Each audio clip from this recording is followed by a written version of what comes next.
ലോകമഹായുദ്ധകാലത്ത് ഭഗവാൻ ശ്രീനാരായണ ഗുരുദേവനോട് ഒരു ഭക്തൻ ചോദിക്കുകയാണ്, ഭഗവാനെ, ഈ ലോകമഹായുദ്ധത്തിൽ ആര് വിജയിക്കുവാനാണ് ഭഗവാൻ ആഗ്രഹിക്കുന്നത്? ലോകമഹായുദ്ധകാലത്ത് ഈ ലോകമഹായുദ്ധം ആര് വിജയിക്കുവാനാണ് ഭഗവാൻ ആഗ്രഹിക്കുന്നത്? ഭഗവാന്റെ മറുപടിയായി വന്നത്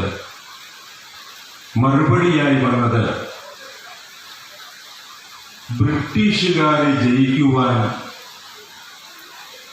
പ്രാർത്ഥിക്കാം, ആഗ്രഹിക്കാം. കാരണം നമുക്ക് സന്യാസം തന്നത് അവരല്ലോ. നവോത്ഥാനവും ശ്രീനാരായണ പ്രസ്ഥാനങ്ങളും എന്നുള്ള വിഷയത്തെ സംബന്ധിച്ച് ചിന്തിച്ചു തുടങ്ങുമ്പോൾ വളരെ ആവേശത്തോടു കൂടി തന്നെ നമുക്ക് ഭഗവാന്റെ ഈ മറുപടി സ്വീകരിക്കാവുന്നതാണ്. കാരണം ശ്രീരാമചന്ദ്രൻ, മര്യാദാ പുരുഷോത്തമൻ ശ്രീരാമചന്ദ്രൻ പോലും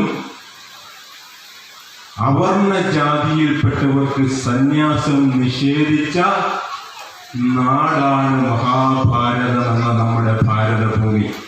ഭഗവാൻ അതാണ് കൂട്ടി ചെയ്ത് പറയുന്നത്. നമുക്ക് സന്യാസം തന്നത് ബ്രിട്ടീഷുകാരാണല്ലോ, അതിനുവേണ്ടി ആയതിനാൽ അവർ വിജയിക്കുന്നതിന് വേണ്ടി നമുക്ക് പ്രാർത്ഥിക്കാം. ഭഗവാൻ ശ്രീനാരായണ ഗുരുദേവൻ മരുത്വാമനയിലെ തപസ്സിനൊക്കെ ശേഷം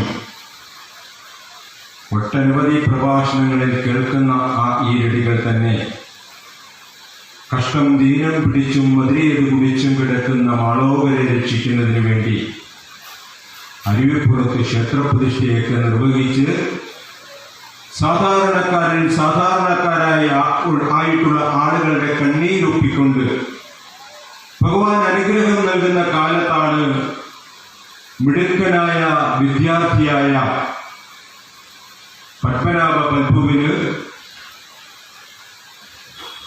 മദ്രാസിൽ പോയി വിദ്യാഭ്യാസം നേടി ഇവിടെ തിരുവിതാംകൂറിൽ ജോലിയുടെ സാധ്യത അന്വേഷിച്ച് തിരികെ വരേണ്ട സാഹചര്യം ഉണ്ടാകുന്നത്. പഠിക്കുവാൻ മിടുക്കനായിട്ടും പരീക്ഷകളിൽ ഒന്നാമനായി പാസ്സായിട്ടും നീ ജാതിയിൽ ഈഴവനായതുകൊണ്ട് നിന്റെ സമുദായത്തിൽപ്പെട്ട ആളുകൾക്ക് ഇവിടെ മെഡിക്കൽ വിദ്യാഭ്യാസത്തിന്, ഡോക്ടർ വിദ്യാഭ്യാസത്തിന് അനുവാദമില്ല എന്ന് പറഞ്ഞുകൊണ്ട് പരിഹസിച്ച് ആട്ടിപ്പുറത്താക്കിയ പത്മനാഭ പൽപുവിനെ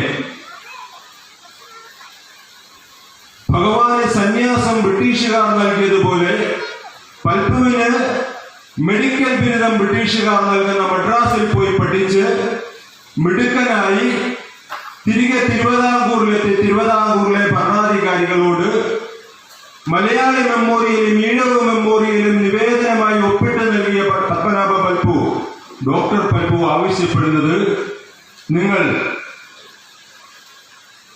നിങ്ങളുടെ സർക്കാർ സർവീസിൽ കൊടുക്കുന്ന ഏറ്റവും ചെറിയ തുക ശമ്പളം നൽകിയാൽ മതി, എന്റെ സഹോദരങ്ങളെ ചികിത്സിക്കുവാനുള്ള അനുവാദം നിങ്ങൾ എനിക്ക് തരണം. നിങ്ങൾ സർക്കാർ സർവീസിൽ നൽകുന്ന ഏറ്റവും ചെറിയ തുക ഇനി നിങ്ങൾ ശമ്പളം നൽകിയില്ലെങ്കിൽ പോലും നിങ്ങൾ അവർണനെന്ന് പറഞ്ഞ് അടിമത്തത്തിന്റെ പടുകുഴിയിലേക്ക് തള്ളിയിട്ടുകൊണ്ടിരിക്കുന്ന ഈ കഷ്ടപ്പെടുന്ന ഈ ജനവിഭാഗത്തെ, ഈ കണ്ണീരിന്റെ കയങ്ങളിൽ കഴിയുന്ന ഈ ജനവിഭാഗത്തെ ചികിത്സിച്ച് സംരക്ഷിക്കുന്നതിനുള്ള ഒരു അനുവാദം ഭരണകൂടം എനിക്ക് തരണം. അനുവദിച്ചില്ല. നീ ഇവിടെ ഡോക്ടർ ഉദ്യോഗം ചെയ്യേണ്ടവരല്ല. നിന്റെ ജാതിയിൽപ്പെട്ട ആളുകൾ ഈ തിരുവിതാംകൂർ രാജ്യത്ത്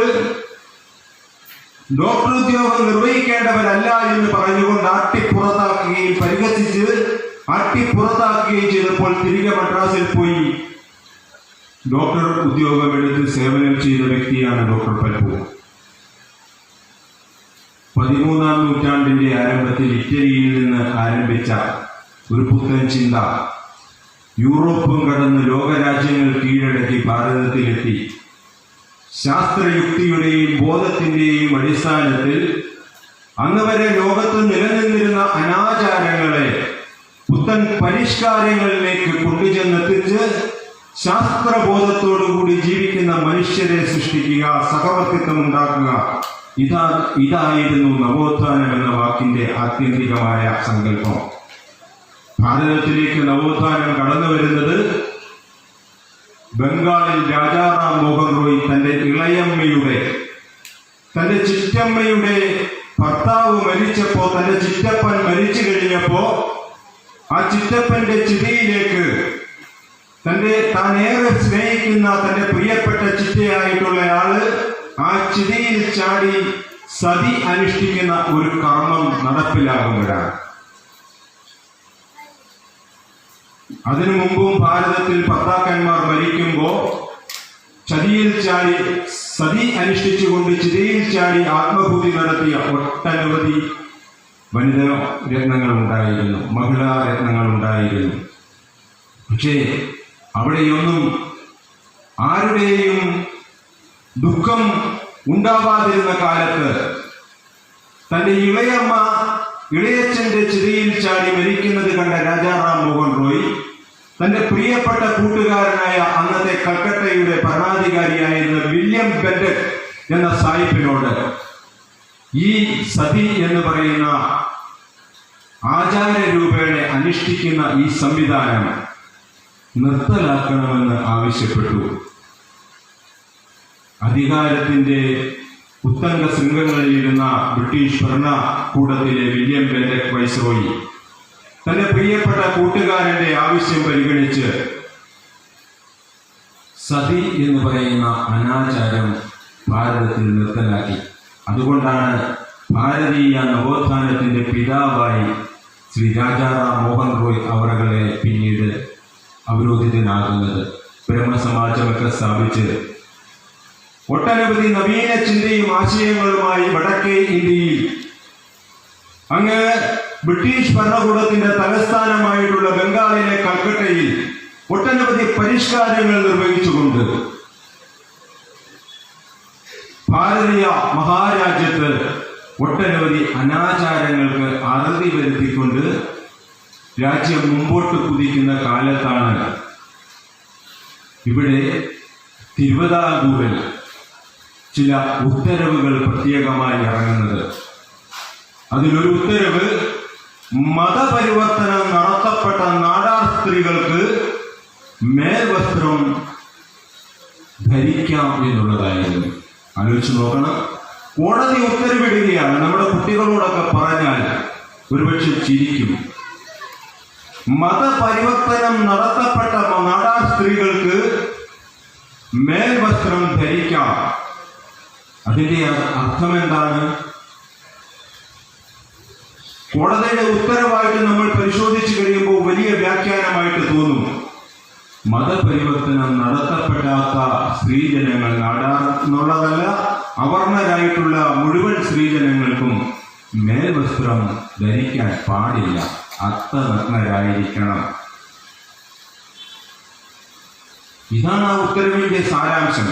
പക്ഷേ ഉത്തരവ് ഗൗരവത്തോടു കൂടി നമ്മുടെ മുമ്പിൽ അവതരിപ്പിക്കപ്പെടുമ്പോ മേൽവസ്ത്രം ധരിക്കാവുന്ന നാടാർമാർ മതപരിവർത്തനം നടത്തിയവരായിരിക്കണം,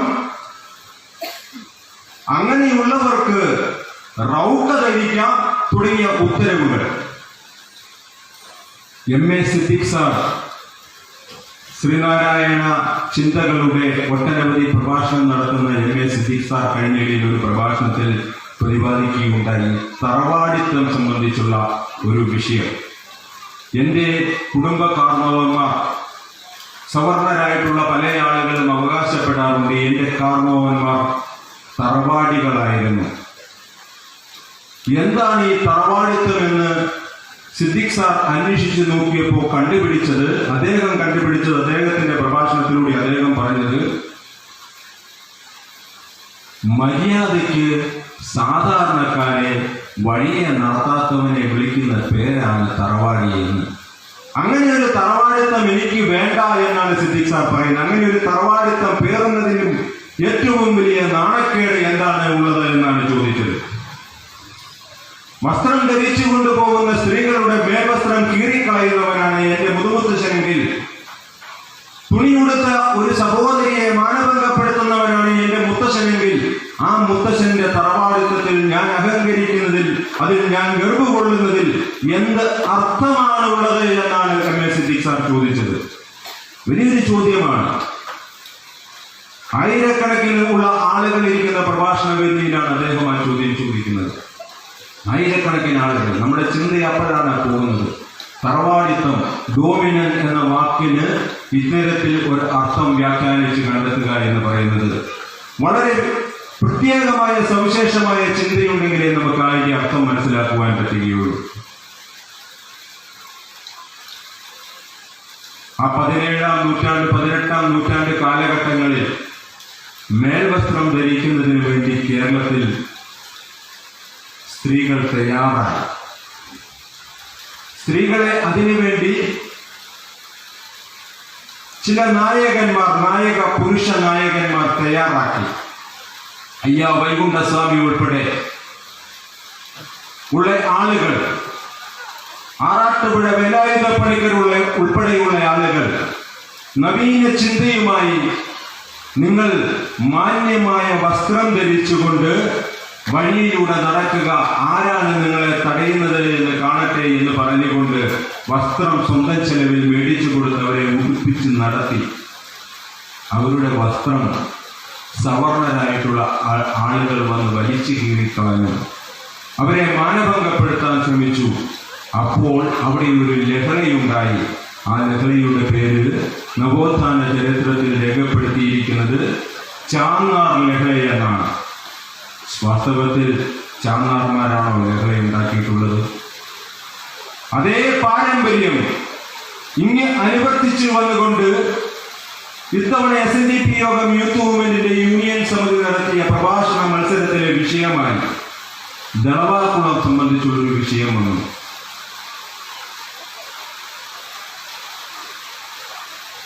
രക്തസാക്ഷിയായ ഒട്ടനവധി ഈഴവന്മാർ ഉണ്ടായിട്ട് പോലും കൊന്ന വേലുത്തമ്പി ദളവയുടെ പേരിൽ വൈക്കത്ത് ഒരു ബസ് സ്റ്റാൻഡ് ഉണ്ടായിരിക്കുന്നു, സ്മാരകമുണ്ടായിരിക്കുന്നു. ദളവ സ്റ്റാൻഡിൽ കൊന്നയാളുടെ പേരിൽ സ്മാരകമുണ്ടാകുന്നത് ലഹള നടത്താത്ത പാവപ്പെട്ട ചാന്നാർ സ്ത്രീകളുടെ പേരിൽ, ചാന്നാർമാരുടെ പേരിൽ ലഹളയുണ്ടാക്കിയത് ഇതൊന്നും കൃത്യനിർവഹണം നടത്തിയ ആളുകളുടെ പേരിലുള്ളതല്ല. അവകാശപ്പെട്ടവർക്ക് വേണ്ട കാര്യങ്ങൾ നിഷേധിക്കപ്പെടുന്നത് നൂറ്റാണ്ടുകൾക്ക് മുമ്പ് തുടങ്ങിയ പദ്ധതിയാണ്. ഇത്തരത്തിൽ ഈ ലഹളയൊക്കെ ഉണ്ടായിരുന്ന ആ കാലഘട്ടത്തിലേക്കാണ് ഭഗവാൻ ശ്രീനാരായണ ഗുരുദേവൻ അവതാരം ചെയ്ത് മരുത്വാമലയിലെ തപസ്സിന് ശേഷം അരുവിപ്പുറത്ത് മഹാശിവരാത്രി നാളിൽ ശിവപ്രതിഷ്ഠയൊക്കെ നിർവഹിച്ച് നമുക്ക് ദാനമായി, ഭഗവാന്റെ ദാനമായി ഈശ്വരന്മാരെ നൽകിയത്. കുരുക്ഷേത്ര ഭൂമിയായിരുന്ന കേരള ഭൂമിയിൽ ധർമ്മ സന്ദേശമായി ജാതിഭേദം മതദ്വേഷം ഏതുമില്ലാതെ സർവരും സോദരത്വേന വാഴുന്ന മാതൃകാ സ്ഥാനമാണിത് എന്ന് അരുവിപ്പുറത്തൊരു ധർമ്മ സന്ദേശം എഴുതി വെച്ചുകൊണ്ട് മാലോകരെ മുഴുവൻ സോദരന്മാരായി കണ്ടുകൊണ്ട് സകല മനുഷ്യർക്കും ആരാധനയ്ക്കുള്ള അനുവാദമുണ്ട് എന്ന് ഭഗവാൻ ശ്രീനാരായണ ഗുരുദേവൻ അരുളി ചെയ്തപ്പോഴാണ് നമ്മളൊക്കെ ദൈവങ്ങളെ ഒന്ന് കാണുവാൻ തുടങ്ങിയത്, ദൈവരൂപങ്ങളെ ഒന്ന് മനസ്സിലാക്കുവാൻ തുടങ്ങിയത്, കൺകുളിർക്കെ കണ്ട് കണ്ണ് നിറഞ്ഞ് കൈകൂപ്പി പ്രാർത്ഥിക്കുവാൻ തുടങ്ങിയത്. അതിനു മുമ്പ് വരെ ഒളിച്ചും പാത്തും മരച്ചോട്ടിലും കയ്യാലമാട്ടയിലും ഒക്കെയുള്ള സ്ഥലങ്ങളിൽ ഒളിസങ്കേതങ്ങളിൽ പാത്ത് നിന്ന് സാക്ഷി കളിക്കുന്നത് പോലെ വിദൂരങ്ങളിൽ നിന്ന് കണ്ടുകൊണ്ടിരിക്കുവാൻ മാത്രമാണ് നമുക്കുണ്ടായിരുന്ന സാഹചര്യവും ഉണ്ടായിരുന്നത്. അക്കാലത്താണ് മിടുക്കനായ ഡോക്ടർ പൽപ്പു ജാതിയിൽ വിദ്യാഭ്യാസം നിഷേധിച്ച് മിടുക്കനായി ഉപരിപഠനം നടത്തി നിഷേധിക്കപ്പെട്ടവരുടെ അടുത്തേക്ക് വന്ന്, നിങ്ങൾ നിഷേധിച്ച പഠനം ഞാനിതാ സ്വായത്തമാക്കിയിരിക്കുന്നു, എനിക്ക് നിങ്ങൾ ഉദ്യോഗം തരിക. ആ ഉദ്യോഗവും നിഷേധിച്ചു കഴിഞ്ഞപ്പോ മദ്രാസിലേക്ക് പോയി അവിടെ ജോലി ചെയ്ത് കഴിഞ്ഞുകൊണ്ടിരുന്ന ഡോക്ടർ പൽപുവിന്റെ അടുത്തേക്ക് മിടുക്കനായ മറ്റൊരു ചെറുപ്പക്കാരനെ തന്റെ 18-ാം വയസ്സിൽ ഭഗവാൻ ശ്രീനാരായണ ഗുരുദേവൻ അരിയപ്പുറത്തേക്ക് കൂട്ടിക്കൊണ്ടുവന്ന കുമാരൻ എന്ന കുമാരുവിനെ 5 വർഷക്കാലം തന്റെ കൂടെ നിർത്തിക്കൊണ്ട് തന്റെ വിദ്യകളൊക്കെ പറഞ്ഞ് സ്നേഹിച്ച് പറഞ്ഞുകൊടുത്ത് പൂജാ സംവിധാനങ്ങൾ സ്നേഹിച്ച് പറഞ്ഞുകൊടുത്ത് മനുഷ്യനെ സ്നേഹിക്കേണ്ടത് എങ്ങനെയാണ് എന്ന് നിറയുന്ന കണ്ണുകളെ ദൂരെ നിന്ന് കണ്ടാൽ പോലും ആഗ്രഹമാകുന്ന ഹൃദയത്തിനുടമയായ ആ കുമാരൻ എന്ന് പറയുന്ന ആ ശൃംഗാര കവിയെ പാകപ്പെടുത്തുന്നതിന് വേണ്ടി വീട്ടിലേക്ക് കൊണ്ടുപോയി ഡോക്ടർ പൽപുവിന്റെ കയ്യിൽ ഏൽപ്പിക്കുകയാണ്. ഇവനെ പഠിപ്പിക്കണം. ഭഗവാൻ ഒറ്റ ആവശ്യമായിരുന്നു പറയുന്നത്. ചിന്നസ്വാമി എന്ന അരിവപ്പുറത്തെത്തുന്ന ഭക്തജനങ്ങൾ വിളിച്ചുകൊണ്ടിരുന്ന കുമാരു 4-5 വർഷക്കാലം ഭഗവാനോടൊപ്പം അരിവപ്പുറത്ത് വാവൂട്ടി യോഗത്തിലും അരിവപ്പുറം ക്ഷേത്രപരിപാലന യോഗത്തിലുമൊക്കെ സംബന്ധിച്ചു കൊണ്ടിരുന്ന കുമാരു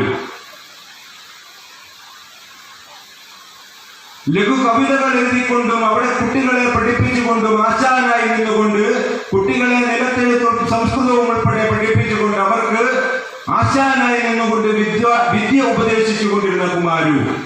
ആ കുമാരുവിനെ ഭഗവാൻ ശ്രീനാരായണ ഗുരുദേവൻ ഡോക്ടർ പൽപുവിനെ മദ്രാസിൽ കൊണ്ടുചെന്ന് ഏൽപ്പിച്ചിട്ട് പറയുകയാണ്, ഇവനെ പഠിപ്പിക്കണം, ഇവനെ തർക്കശാസ്ത്രം പഠിപ്പിക്കണം, ഇവനെ ഇംഗ്ലീഷ് പഠിപ്പിക്കണം, മിടുക്കനാക്കണം.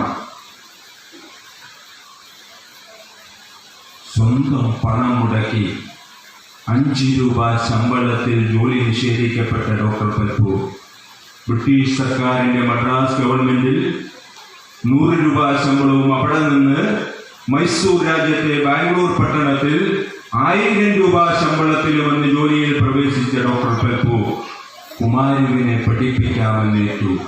കുമാരുവിനെ പഠിപ്പിച്ചു. മിടുക്കനായ ഉത്സാഹിയായ വിദ്യാർത്ഥി വളരെ വേഗം തന്നെ പാഠഭാഗങ്ങൾ ഹൃദിസ്ഥമാക്കുന്നു. സംസ്കൃതം, ഇംഗ്ലീഷ് ഭാഷകൾ അനായാസേന മനസ്സിലാക്കിക്കൊണ്ട് ആ ഉപരിപഠനം നടത്തുന്നു. കൽക്കട്ടയിലേക്ക് പോയി തുടർന്ന് പഠിക്കുന്നതിന് വേണ്ടി യൂറോപ്യൻ സാഹിത്യം വശത്താക്കുന്നു, ഇംഗ്ലീഷ് സാഹിത്യം വശത്താക്കുന്നു. വിദേശികളായിട്ടുള്ള കവികളുടെ രചനകൾ ഹൃദിസ്ഥമാക്കുന്നു. തർക്കശാസ്ത്രത്തിൽ മിടുക്കനാകുന്നു. ഈ സമയം ഇവിടെ ജോലി നിഷേധിച്ച പൽപുവിനെ തേടി, പൽപു അയച്ചതെന്നും പൽപുവിനെ തേടി വന്നതെന്നും പറയുന്ന ഒരു കത്തിനെ കുറിച്ച് തിരുവിതാംകൂറിൽ പരാമർശം ഉണ്ടായിട്ടുണ്ട്. ചില പുസ്തകങ്ങളിൽ ഡോക്ടർ പൽപു എഴുതിയ കത്താണെന്ന് പറയുന്നു. ചില പുസ്തകങ്ങളിൽ ഡോക്ടർ പൽപുവിനെ തേടി വന്ന കത്താണെന്ന് പറയുന്നു. പക്ഷേ ഒരു കത്ത് തിരുവിതാംകൂറിൽ ഈ കാലഘട്ടങ്ങളിൽ പ്രചാരത്തിലുണ്ടാകുകയാണ്. ആ കത്തിൽ പരാമർശിക്കപ്പെട്ടിരുന്നത്, എന്റെ അടുത്ത് കിടക്കുന്ന 8 ചുടലകളിൽ 8 ശവശരീരങ്ങൾ കത്തിക്കൊണ്ടിരിക്കുന്നു. അത് കത്തിത്തീർന്നാലുടൻ കയറ്റിക്കിടത്തുന്നതിനായി 30-ലധികം മൃതദേഹങ്ങൾ എന്റെ സമീപത്തായി കൂട്ടിയിട്ടിരിക്കുന്നു. മരണത്തെ മുഖാമുഖം കണ്ടുകൊണ്ട് 300-ലധികം ആളുകൾ ഗുരുതരമായ രോഗാവസ്ഥയിൽ എന്റെ അടുത്ത് അലമുറയിട്ട് കരയുകയാണ്. പണ്ട് ചുടലപ്പറമ്പിൽ ചുടലക്കാരനായി രാജാ ഹരിശ്ചന്ദ്രൻ എന്നതുപോലെ അധികാരത്തിന്റെ ദണ്ഡുമായി യാതൊന്നും നിർവഹിക്കുവാൻ കഴിയാതെ ഞാൻ ഇവിടെ നിൽക്കുകയാണ്. പറ്റുമെങ്കിൽ ഒന്ന് വന്ന് സഹായിക്കുക. മൈസൂർ രാജ്യത്ത് നിന്നും ബാംഗ്ലൂർ പട്ടണത്തിന്റെ ഭരണാധികാരി തിരുവിതാംകൂറിലേക്ക് എഴുതപ്പെടുന്നു എന്ന് പറയുന്ന ഈ കത്തിൽ വിലാസക്കാരനായിട്ട് പരാമർശിക്കപ്പെട്ടിട്ടുള്ളത് ഡോക്ടർ പൽപുവിനെ കുറിച്ചായിരുന്നു. പ്രിയപ്പെട്ട ഡോക്ടറെ, വരിക. ഈ മൈസൂർ രാജ്യത്ത് പ്ലേഗ് എന്ന് പറയുന്ന മഹാവ്യാധി പടർന്നു പിടിച്ചിരിക്കുന്നു. നിറയൗവനത്തിൽ തന്റെ മരണപത്രം എഴുതി രജിസ്റ്റർ ചെയ്തതിനു ശേഷം ബാംഗ്ലൂർ രാജ്യത്ത് പോയി, ബാംഗ്ലൂർ പട്ടണത്തിൽ പോയി, മനുഷ്യനെലികളെ പോലെ ചത്തു വീഴുന്ന ബാംഗ്ലൂർ പട്ടണം, ജീവിതത്തെക്കാളധികം മരണത്തെ കാണുന്ന ബാംഗ്ലൂർ പട്ടണം. ആ ബാംഗ്ലൂർ പട്ടണത്തിൽ തന്റെ മരണപത്രം എഴുതി രജിസ്റ്റർ ചെയ്ത ഡോക്ടർ പൽപു ആതുര സേവന രംഗത്തിനായി ഇറങ്ങിത്തിരിച്ചു. പ്രിയപ്പെട്ടവരെ, ഈ സമയം നമ്മൾ മറ്റൊരു ദേശത്തിലെ ഒരു കഥ കൂടി ഈ കഥയുമായി കൂട്ടിച്ചേർത്ത് പഠിക്കണം. അന്ന് ദക്ഷിണാഫ്രിക്കയിൽ ബാരിസ്റ്റർ ഉദ്യോഗം ചെയ്തുകൊണ്ട് സത്യം പറഞ്ഞ മഹാത്മാവായ മോഹൻദാസ് കരംചന്ദ് ഗാന്ധി എന്ന് പറയുന്ന MK Gandhi, barrister MK Gandhi, ഇതേ കാലഘട്ടത്തിലാണ് ദക്ഷിണാഫ്രിക്കയിൽ ബാരിസ്റ്റർ ഉദ്യോഗത്തിന് പോകുന്നത്. അവിടെ ബാരിസ്റ്റർ ഗാന്ധിയായിട്ടുള്ള MK ഗാന്ധി, മോഹൻദാസ് കരംചന്ദ് ഗാന്ധി ആദ്യം നടത്തുന്ന സമരം അവിടെ ഒരു പോസ്റ്റ് ഓഫീസിലെ ഇല്ലന്റി വിതരണം സംബന്ധിച്ചുള്ളതായിരുന്നു. കറുത്ത വർഗക്കാരായിട്ടുള്ള ആഫ്രിക്കക്കാരോടൊപ്പം ക്യൂ നിന്നുകൊണ്ട് ഇന്ത്യക്കാരനായിട്ടുള്ള എനിക്ക് ഇല്ലന്റി മേടിക്കുവാൻ, വൈശ്യനായിട്ടുള്ള സവർണ ജാതിയിൽപ്പെട്ടിട്ടുള്ള എനിക്ക് അല്ലെങ്കിൽ എന്നെ പോലെയുള്ള ആളുകൾക്ക് ആ പോസ്റ്റ് ഓഫീസിൽ ക്യൂ നിൽക്കുന്നതിന് ബുദ്ധിമുട്ടുണ്ട്.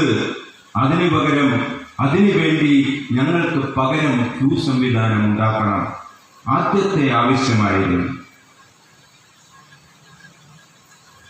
ബാരിസ്റ്റർ ഗാന്ധി അടുത്ത തവണ അവിടുത്തെ ആരോഗ്യ വകുപ്പിനെ സമീപിക്കുന്നത് എന്തിനാണെന്നറിയാമോ? ബാംഗ്ലൂരിൽ പട്ടണത്തിൽ പ്ലേഗ് പടർന്നു പിടിച്ചതുപോലെ ദക്ഷിണാഫ്രിക്കയിലെ ജോഹന്നസ്ബർഗിലും പ്ലേഗ് പടർന്നു പിടിച്ചു. പകർച്ചവ്യാധിയായ പ്ലേഗ്, നമുക്കറിയാം, ഒരു കോവിഡിന്റെ ദുരന്തം. ആധുനിക ശാസ്ത്രീയ സംവിധാനങ്ങൾ എല്ലാം ഉണ്ടായിട്ട് പോലും കോവിഡ് എന്ന് പറയുന്ന മഹാവ്യാധി, ആ മഹാമാരിയായി നമ്മളെ ഓരോരുത്തരെയും കാർന്നു നിന്നത്, മനുഷ്യൻ മറ്റൊരു മനുഷ്യന് അസ്പർശനായി നിന്നിരുന്ന കാലഘട്ടമാണ് കോവിഡ് കാലഘട്ടം. നമുക്ക് തൊടുവാനോ ദൃശ്യത്തിൽപ്പെടുവാനോ ദർശനം നടത്തുവാനോ പോലും ഭയപ്പെട്ടിരുന്ന ഒരു കാലഘട്ടം. ഈ ശാസ്ത്ര സാങ്കേതിക വിദ്യയുടെ ആധുനിക വൈദ്യശാസ്ത്രത്തിന്റെ കടന്നുകയറ്റത്തിൽ പോലും. അപ്പോ നൂറ്റാണ്ടുകൾക്ക് മുമ്പുള്ള ദക്ഷിണാഫ്രിക്കയിലെ പ്ലേഗ് ബാധിത പ്രദേശങ്ങളും ബാംഗ്ലൂർ പട്ടണത്തിലെ, മൈസൂർ രാജ്യത്തിലെ ബാംഗ്ലൂർ പട്ടണത്തിലെ പ്ലേഗ് ബാധിത പ്രദേശങ്ങളും നിങ്ങൾ നിങ്ങളുടെ മനസ്സിൽ, ഹൃദയത്തിൽ ആവാഹിച്ചെടുക്കുക, പിക്ചറൈസേഷൻ ചെയ്യുക. ജോഹന്നസ്ബർഗിലെ ആളുകൾക്ക് പ്ലേഗ് പടർന്നു പിടിച്ചപ്പോ, ആ പടർന്നു പിടിക്കപ്പെട്ട പ്ലേഗ് തുടർന്ന് ഇന്ത്യക്കാരിലേക്ക് പടർന്നു പിടിച്ചപ്പോ ദക്ഷിണാഫ്രിക്കയിലെ ആരോഗ്യ വകുപ്പിന് മോഹൻദാസ് കരംചന്ദ് ഗാന്ധി എന്ന ബാരിസ്റ്റർ ഗാന്ധി ഒരു കത്തെഴുതി, കറുത്ത വർഗക്കാരായിട്ടുള്ള കാഫറുകൾക്കൊപ്പം കഴിയുന്നത് കൊണ്ടാണ് ഇന്ത്യക്കാരായ ഞങ്ങൾക്ക് പ്ലേഗ് പിടിക്കുന്നത്. അതുകൊണ്ട് ഞങ്ങൾക്ക് വേറെ താമസ സ്ഥലം വേണം. പ്രിയപ്പെട്ടവരെ, നവോത്ഥാനവും ശ്രീനാരായണ പ്രസ്ഥാനങ്ങളും എന്നുള്ള വിഷയത്തെ സംബന്ധിച്ച് ഇവിടെ നമ്മൾ അഭിസംബോധന ചെയ്ത് സംസാരിക്കുമ്പോ നിങ്ങളുടെ ഹൃദയത്തിൽ നിങ്ങൾ തൂക്കി നോക്കുക രണ്ട് നിറ യൗവനങ്ങളെ.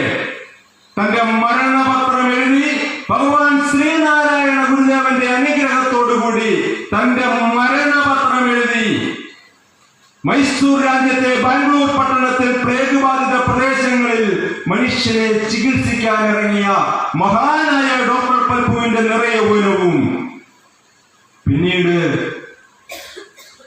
സത്യം പറഞ്ഞ് മഹാത്മാവായ എന്റെ സത്യാന്വേഷണ പരീക്ഷണങ്ങളിലൂടെ നമ്മുടെ രാഷ്ട്രത്തെ രക്ഷിച്ച രാഷ്ട്രപിതാവായ മോഹൻദാസ് കരംചന്ദ് ഗാന്ധിയുടെ നിറയൗവനവും നിങ്ങൾ പരിശോധിച്ച് തൂക്കി നോക്കുക. ഈ മോഹൻദാസ് കരംചന്ദ് ഗാന്ധി പിന്നീട് മഹാത്മാഗാന്ധിയായി. ആ മഹാത്മാഗാന്ധി പിന്നീട് കാലങ്ങൾക്ക് ശേഷം ഇവിടെ ശിവഗിരിയിൽ വന്ന് മഹാഗുരുവിനെ ദർശിച്ചതിന് ശേഷം കറുത്ത വർഗക്കാരായ കാഫറുകൾക്കൊപ്പം കഴിയുന്നത് കൊണ്ടാണ് ഞങ്ങൾക്ക് പ്ലേഗ് പിടിച്ചത് എന്ന് തുറന്നു പറഞ്ഞ മഹാത്മാഗാന്ധിയാകുന്നതിന് മുമ്പുള്ള ബാരിസ്റ്റർ ഗാന്ധി മഹാത്മാഗാന്ധി ആയതിനു ശേഷം പറഞ്ഞത്, ഭാരതീയരുടെ സ്വാതന്ത്ര്യം എന്ന് പറഞ്ഞാൽ ലോകത്തുള്ള സകല കറുത്ത വർഗക്കാരുടെയും സ്വാതന്ത്ര്യമാണ്. ഇതാണ് നവോത്ഥാനം, പരിണാമം എന്ന് പറയുന്നത്. അങ്ങനെ ആതുര സേവന രംഗത്ത് തന്റെ ജീവൻ ബലിയർപ്പിച്ചു സേവനം നടത്തുവാൻ തയ്യാറായ ഡോക്ടർ പൽപു കുമാരനാശാനെ പഠിപ്പിച്ച് മിടുക്കനാക്കി. ഒരു ത്രിവേണി സംഗമം പോലെ ഒരിക്കൽ 1903 കാലഘട്ടമായപ്പോ വീണ്ടും അരുവിപ്പുറത്ത് ഒത്തുകൂടുന്നു. ഭഗവാൻ ശ്രീനാരായണ ഗുരുദേവന്റെ അടുത്ത് അരുവിപ്പുറം ക്ഷേത്രത്തിലും ഭഗവാൻ ശ്രീനാരായണ ഗുരുദേവനെയും ദർശിക്കുവാനും ഭഗവാന്റെ ദിവ്യ സന്ദേശങ്ങൾ നടപ്പിലാക്കുവാനും പ്രചരിപ്പിക്കുവാനും തയ്യാറാക്കി വന്നുകൊണ്ടിരുന്ന ഒരു ജനസമൂഹത്തെ, ഭഗവാന്റെ അടുത്ത് പ്രാർത്ഥന നിർവഹിക്കുവാൻ വന്നുകൊണ്ടിരുന്ന ജനസമൂഹത്തെ നിങ്ങൾ ശുചിത്വ ബോധമുള്ളവരായിരിക്കണമെന്ന് ഉദ്ഘോഷിച്ചുകൊണ്ട് വാവൂട്ടി സംഘത്തിലൂടെ അരുവിപ്പുറം ക്ഷേത്ര പരിപാലന യോഗത്തിലൂടെ ഭഗവാൻ സംരക്ഷിച്ചു കൊണ്ടിരിക്കുന്ന ആ കാലഘട്ടത്തിലേക്ക് ഡോക്ടർ പൽപ്പുവും കുമാരനും കുമാരനാശാനായ കുമാരനും ഡോക്ടർ പൽപ്പുവും ഒരു ത്രിവേണി സംഗമം പോലെ സംഗമിച്ചപ്പോ 1903 ജനുവരി മാസം 7-ാം തീയതി ഒരു ചിന്ത ഉടലെടുക്കുകയാണ്. ശ്രീനാരായണ ധർമ്മ പരിപാലന യോഗമെന്ന ഏറ്റവും മഹത്തരമായ, ഏറ്റവും ശ്രേഷ്ഠമായിട്ടുള്ള ഒരു പ്രസ്ഥാനം ഇതാ നമുക്കിവിടെ സൃഷ്ടിക്കപ്പെടുവാൻ പോകുന്നു. ഭഗവാന്റെ തിരുവുള്ളത്തിൽ നിന്ന് മൂടിയ അനുഗ്രഹത്തോടുകൂടി ആ പ്രസ്ഥാനത്തെ കമലാലയം ബംഗ്ലാവിൽ കൂടിയ 13 പേർ യാഥാർത്ഥ്യമാക്കുവാൻ തയ്യാറായപ്പോ 1903 മെയ് മാസം 15-ാം തീയതി അന്ന് നിലവിൽ ഉണ്ടായിരുന്ന ഇംഗ്ലീഷ് ഗവൺമെന്റ് ആക്ടിന്റെ നിയമസംഹിതകൾ എല്ലാം അനുസരിച്ചുകൊണ്ട് ആ പ്രസ്ഥാനത്തെ നിയമപരമായി രജിസ്റ്റർ ചെയ്ത് ശ്രീനാരായണ ധർമ്മ പരിപാലന യോഗം എന്ന അരുവിപ്പുറം ശ്രീനാരായണ ധർമ്മ പരിപാലന എന്ന യോഗമെന്ന ബൃഹത്തായ സംഘടനകളുടെ മാതാവായിട്ടുള്ള മഹത്തരമായ ആ ഒരു സംഘടന ഇവിടെ ഈ ഭാരത നാട്ടിൽ തിരുവിതാംകൂറിൽ നിന്നല്ല, കേരളത്തിൽ നിന്നല്ല, ഭാരത നാട്ടിൽ തന്നെ പറയണം, ഇത്രയും മഹത്വരവരായ ഒരു സംഘടനയ്ക്ക് ജന്മം കൊടുക്കുകയാണ്. ഈ സംഘടനയുടെ പ്രഥമ ലക്ഷ്യമായി ഭഗവാൻ ശ്രീനാരായണ ഗുരുദേവൻ ഡോക്ടർ പൽപ്പുവിനെയും കുമാരനാശാനോടും ഉദ്ഘോഷിച്ചുകൊണ്ട് പ്രചാരം നടത്തുവാൻ പറഞ്ഞു. നമുക്ക് മതം, സദാചാരം, വിദ്യാഭ്യാസം, കച്ചവടം, ഈ 4 വിഷയങ്ങളിൽ പ്രബലമായി സംസാരിക്കാൻ അറിയാവുന്ന ധർമ്മ പ്രചാരകരെ സൃഷ്ടിക്കണം. മതം, സദാചാരം, വിദ്യാഭ്യാസം, കച്ചവടം, വ്യവസായം, ഈ 4 വിഷയങ്ങളിൽ. പ്രിയപ്പെട്ടവരെ, 1904 ഈ യോഗം ഒരു വാർഷികം ആ അരുവിപ്പുറത്ത് നടത്തുകയുണ്ടായി. ആ യോഗം നടത്തിയ വാർഷികത്തിൽ കുമാരനാശാനും ഡോക്ടർ പൽപ്പുവും ഉൾപ്പെടെയുള്ള SNDP യോഗത്തിന്റെ നേതാക്കൾ, ഇത്തരത്തിൽ അവിടെ കൂടിയ ആളുകൾ 25ഓളം SNDP യോഗത്തിന്റെ പ്രതിനിധികൾ അവിടെയുണ്ടായിരുന്നു. 60ഓളം പ്രാതിനിധ്യമുള്ള ആളുകൾ ഉണ്ടായിരുന്നു. 300-ലധികം ആളുകളെ ക്ഷണിച്ചു വരുത്തിയിരുന്നു. സമുദായ പ്രമാണിമാരായിട്ടുള്ള തിരുവനന്തപുരത്തും പ്രാന്തപ്രദേശത്തുമുള്ള അരുവിപ്പുറത്തിന്റെ ക്ഷേത്രകാര്യങ്ങളിൽ കൃത്യനിർവഹണം നടത്തിക്കൊണ്ടിരുന്ന 300-ലധികം ആളുകളെ വിളിച്ചു ചേർത്ത ആ മഹായോഗത്തിൽ ആവശ്യപ്പെടുന്നത്, നമ്മുടെ സമൂഹത്തിൽ സാമാന്യ വിദ്യാഭ്യാസമില്ലാത്തവരായി ഒരു സ്ത്രീ പുരുഷനും ഉണ്ടാവാൻ പാടില്ല. ആലോചിച്ച് നോക്കണം. 1904 SNDP യോഗത്തിന്റെ ആദ്യ വാർഷിക പൊതുയോഗത്തിലെ പ്രഥമ ആവശ്യങ്ങളിൽ ഒന്നായി ആവശ്യപ്പെടുന്നത്, നമ്മുടെ സമുദായത്തിൽ സാമാന്യ വിദ്യാഭ്യാസമില്ലാത്തവരായി സ്ത്രീ പുരുഷ ജനങ്ങളിൽ ആരും ഉണ്ടാവാൻ പാടില്ല. 1900 സമുദായ പ്രമാണിമാരായിട്ടുള്ള തിരുവനന്തപുരത്തും പ്രാന്തപ്രദേശത്തുമുള്ള അരുവിപ്പുറത്തിന്റെ ക്ഷേത്രകാര്യങ്ങളിൽ കൃത്യനിർവഹണം നടത്തിക്കൊണ്ടിരുന്ന 300-ലധികം ആളുകളെ വിളിച്ചു ചേർത്ത ആ മഹായോഗത്തിൽ ആവശ്യപ്പെടുന്നത്, നമ്മുടെ സമൂഹത്തിൽ സാമാന്യ വിദ്യാഭ്യാസമില്ലാത്തവരായി ഒരു സ്ത്രീ പുരുഷനും ഉണ്ടാവാൻ പാടില്ല. ആലോചിച്ച് നോക്കണം. 1904 SNDP യോഗത്തിന്റെ ആദ്യ വാർഷിക പൊതുയോഗത്തിലെ പ്രഥമ ആവശ്യങ്ങളിൽ ഒന്നായി ആവശ്യപ്പെടുന്നത്, നമ്മുടെ സമുദായത്തിൽ സാമാന്യ വിദ്യാഭ്യാസമില്ലാത്തവരായി സ്ത്രീ പുരുഷ ജനങ്ങളിൽ ആരും ഉണ്ടാവാൻ പാടില്ല. 1967 ഈ നയം 1967 ലോകത്ത് സാമാന്യ വിദ്യാഭ്യാസമില്ലാത്തവരായി സ്ത്രീ പുരുഷന്മാർ ഉണ്ടാവാൻ പാടില്ല എന്ന് ഐക്യരാഷ്ട്ര സംഘടന ആർട്ടിക്കിൾ 9 പുറപ്പെടുവിക്കുന്നത്. നവോത്ഥാനവും ശ്രീനാരായണ പ്രസ്ഥാനവും എന്ന് ചിന്തിക്കുമ്പോ നിങ്ങൾ ചിന്തിക്കുക, ഐക്യരാഷ്ട്ര സംഘടന എന്ന് പറയുന്ന ലോകരാഷ്ട്രങ്ങളുടെ സംഘടന സാമാന്യ വിദ്യാഭ്യാസത്തിന് വേണ്ടി ഒരു പ്രമേയം പാസാക്കി ആ പ്രമേയം നടപ്പിലാക്കുന്നതിന് വേണ്ടി തയ്യാറെടുക്കുന്നത് 1967 ഭഗവാൻ ശ്രീനാരായണ ഗുരുദേവന്റെ തൃക്കരങ്ങളാൽ അനുഗ്രഹിക്കപ്പെട്ട ആ മഹത്തായ സംഘടന SNDPO എന്ന ബൃഹത്തായ സംഘടന 1904 അതിന്റെ 1ാമത് വാർഷിക യോഗത്തിൽ പറയുന്നു, നമ്മുടെ കുട്ടികളെ പഠിപ്പിക്കണം. സാമാന്യ വിദ്യാഭ്യാസമില്ലാത്തവരായി നമ്മുടെ കുട്ടികളിൽ ആരും ഉണ്ടാവാൻ പാടുള്ളതല്ല. നിങ്ങൾ നിങ്ങളുടെ മക്കളെ ആഭരണം വിറ്റിട്ടാണെങ്കിലും പഠിപ്പിക്കണം. ഡോക്ടർ പൽപ്പുവിന്റെ പ്രിയപ്പെട്ട മാതാവ് മാതപ്പെരുമാൾ അവിടെ കൂടിയിരിക്കുന്ന സ്ത്രീജനങ്ങളോട്, അമ്മമാരോട്, സഹോദരിമാരോട് ആവശ്യപ്പെട്ടത് ഈ ഒരേ ഒരു കാര്യമാണ്. ഡോക്ടർ പൽപ്പുവിന്റെ പ്രിയപ്പെട്ട ഭാര്യ ഭഗവതി അമ്മ അവിടെ കൂടിയിരിക്കുന്ന സ്ത്രീജനങ്ങളോട്, സഹോദരിമാരോട് ആവശ്യപ്പെട്ടത് ഈ ഒരേ ഒരു കാര്യമാണ്. നിങ്ങൾ നിങ്ങളുടെ പെൺമക്കളെ പഠിപ്പിക്കണം. പ്രിയപ്പെട്ടവരെ, 1992 ദൂരദർശൻ നിലവിലുണ്ടായിരുന്ന കാലത്ത് അത് ആസ്വദിച്ചിരുന്ന ആളുകൾക്കറിയാം. അന്ന് തടിയനായ ഒരു ആള് അന്ന് ദൂരദർശന്റെ സ്ക്രീനിലൂടെ കുറച്ചധികം ബലൂണുകൾ തോളത്ത് തൂക്കിക്കൊണ്ട് നടക്കുമ്പോ SP വെങ്കിടേഷിന്റെ സംഗീതത്തിൽ യേശുദാസ് പാടിയ ഒരു പാട്ടുണ്ട്, നിങ്ങളുടെയൊക്കെ ഓർമ്മയിലുണ്ട്. ഓടിയാടും പെൺകിടാവ്. കേട്ടിട്ടുണ്ടോ? ഇവൾ പെണ്ണായി പോയതിനാലേ. കേട്ടിട്ടുണ്ടോ? ആരും കേട്ടിട്ടില്ലേ? അതിന്റെ ശരിയായ വരികൾ എങ്ങനെയാ? എനിക്ക് കിട്ടുന്നില്ല വരികൾ. ഓടിയാടും പെൺകിടാവുകൾ എന്തോ ഓർത്ത് തലകുനിപ്പൂ, ഇവൾ പെണ്ണായി പോയതിനാലോ ആടിക്കളിക്കേണ്ട പ്രായം ഇതിൽ പര ഭാരങ്ങളോ ചുമക്കാൻ. 1992 കാലം. ആ കാലഘട്ടത്തിലാണ് ഈ വരികൾ എഴുതപ്പെട്ടതും ആ വരികൾ എഴുതപ്പെട്ടി അതിന് SP വെങ്കടേഷ് സംഗീതം നടത്തി. ആ സംഗീതം യേശുദാസ് വളരെ മനോഹരമായി ആലപിക്കുകയും NL ബാലകൃഷ്ണൻ എന്ന് പറയുന്ന ഒരു ഛായാഗ്രാഹകൻ, സിനിമയ്ക്ക് ഛായാഗ്രഹണം നിർവഹിച്ചുകൊണ്ടിരുന്ന, ഫോട്ടോഗ്രാഫി നിർവഹിച്ചുകൊണ്ടിരുന്ന ഒരു തടിയനായ മനുഷ്യൻ, ഇപ്പോഴും ഇവരെല്ലാം ജീവിച്ചിരിപ്പുണ്ട്. SP സാർ മാത്രമേ പോയിട്ടുള്ളൂ. യൂട്യൂബിൽ പരതിയാൽ ഈ ഗാനം നിങ്ങൾക്ക് കേൾക്കാം. ഇന്ന് വീട്ടിൽ പോയി പരതിക്ക്. ഓടിയാടും പെൺകിടാവുകൾ എന്തോ ഓർത്തു തലകുനിപ്പൂ. പ്രിയപ്പെട്ടവരെ, SNDPO ഈ പെൺകിടാവിനോടാണ് പറഞ്ഞത് അതിന്റെ 1ാമത്തെ വാർഷിക യോഗത്തിൽ, പെണ്ണേ മകളെ, നീ തലകുനിക്കേണ്ടവളല്ല, നീ വിദ്യാഭ്യാസം നേടേണ്ടവളാണ്. നീ പഠിക്കണം. നീ പഠിച്ചെങ്കിൽ മാത്രമേ നിന്റെ കുടുംബം രക്ഷപ്പെടുകയുള്ളൂ, നിന്റെ സമുദായം രക്ഷപ്പെടുകയുള്ളൂ. നീ അകത്തളങ്ങളിൽ അടച്ചിരിക്കപ്പെടേണ്ടവളല്ല.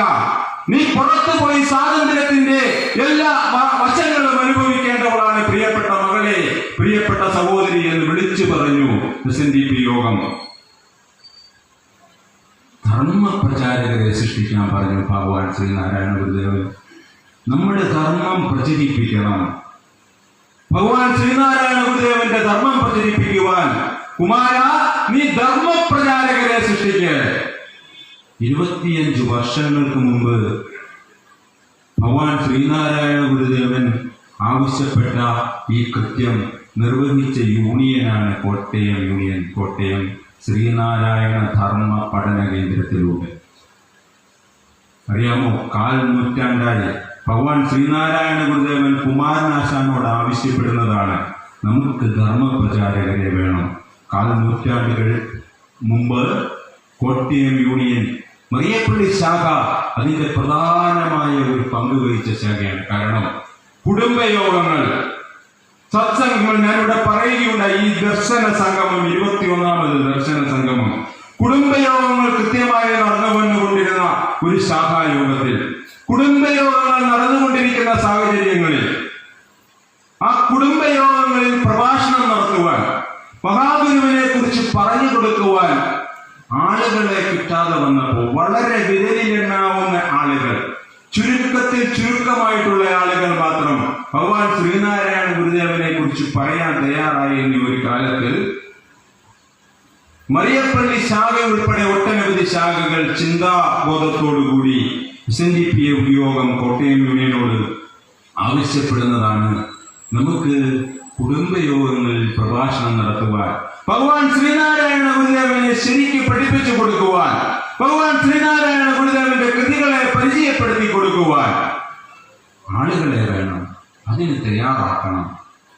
ആ ആഹ്വാനം, ആ ആവശ്യം SNDP യോഗം കോട്ടയം യൂണിയൻ ശിരസാവഹിച്ചു സംസ്ഥാപനം ചെയ്തു. ശ്രീനാരായണ ധർമ്മ പഠന പ്രചാരക പഠന പരിശീലന കേന്ദ്രം SNDP യോഗം കോട്ടയം യൂണിയൻ ആരംഭിച്ചു.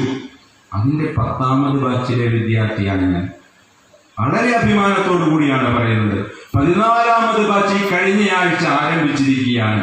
ഈ 7-ാം തീയതി അതിന്റെ 14ാമത് ബാച്ചിന്റെ ഏറ്റവും സവിശേഷമായ ഗുരുദക്ഷിണ ചടങ്ങ് നടക്കുകയാണ്.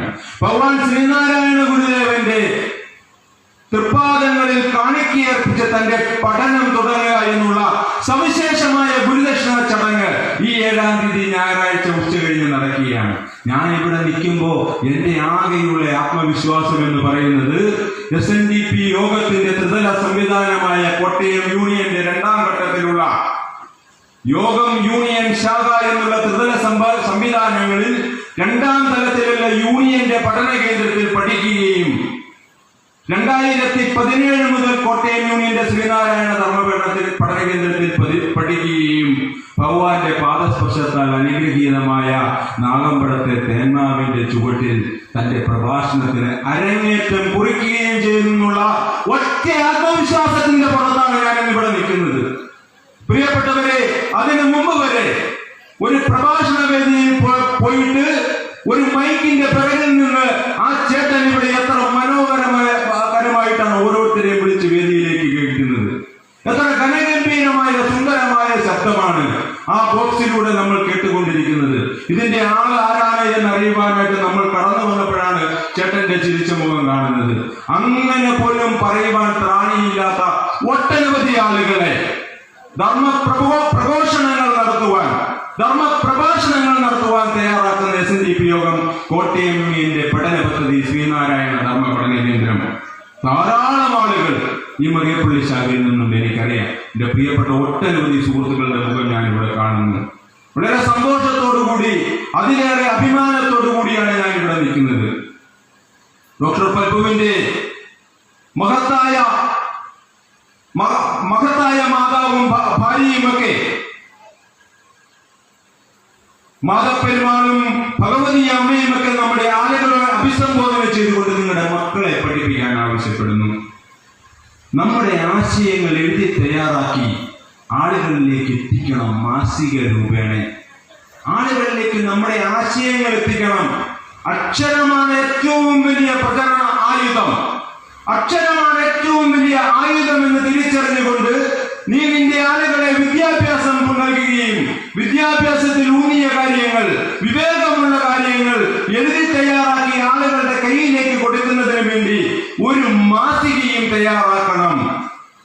വിവേകോദയം എന്ന പേരിൽ SNDP യോഗത്തിന്റെ ആദ്യ മുഖപത്രമിറക്കി കുമാരനാശാൻ. ഡോക്ടർ പൽപ്പുവാണ് കേട്ടോ ഇതിന് മുഴുവൻ പണവും ചെലവഴിച്ചുകൊണ്ടിരുന്നത്. ഡോക്ടർ പൽപ്പു 5 രൂപ ശമ്പളം നിങ്ങൾ എനിക്ക് താ, ഈ തിരുവിതാംകൂർ രാജ്യത്തെ അശരണരായിട്ടുള്ള ആളുകളെ ചികിത്സിക്കുവാൻ ഞാൻ തയ്യാറാണ്.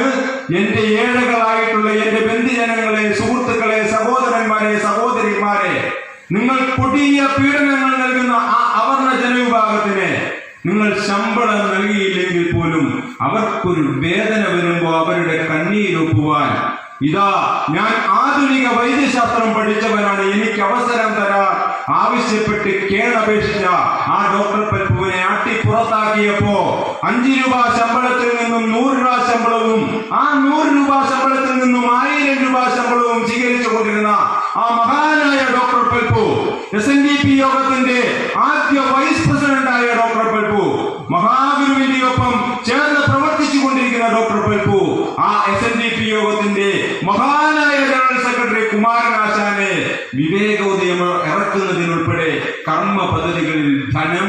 സഹായിച്ചു കൊണ്ടിരുന്നു. തുടർന്നങ്ങോട്ട് അശ്വമേധമായിരുന്നു.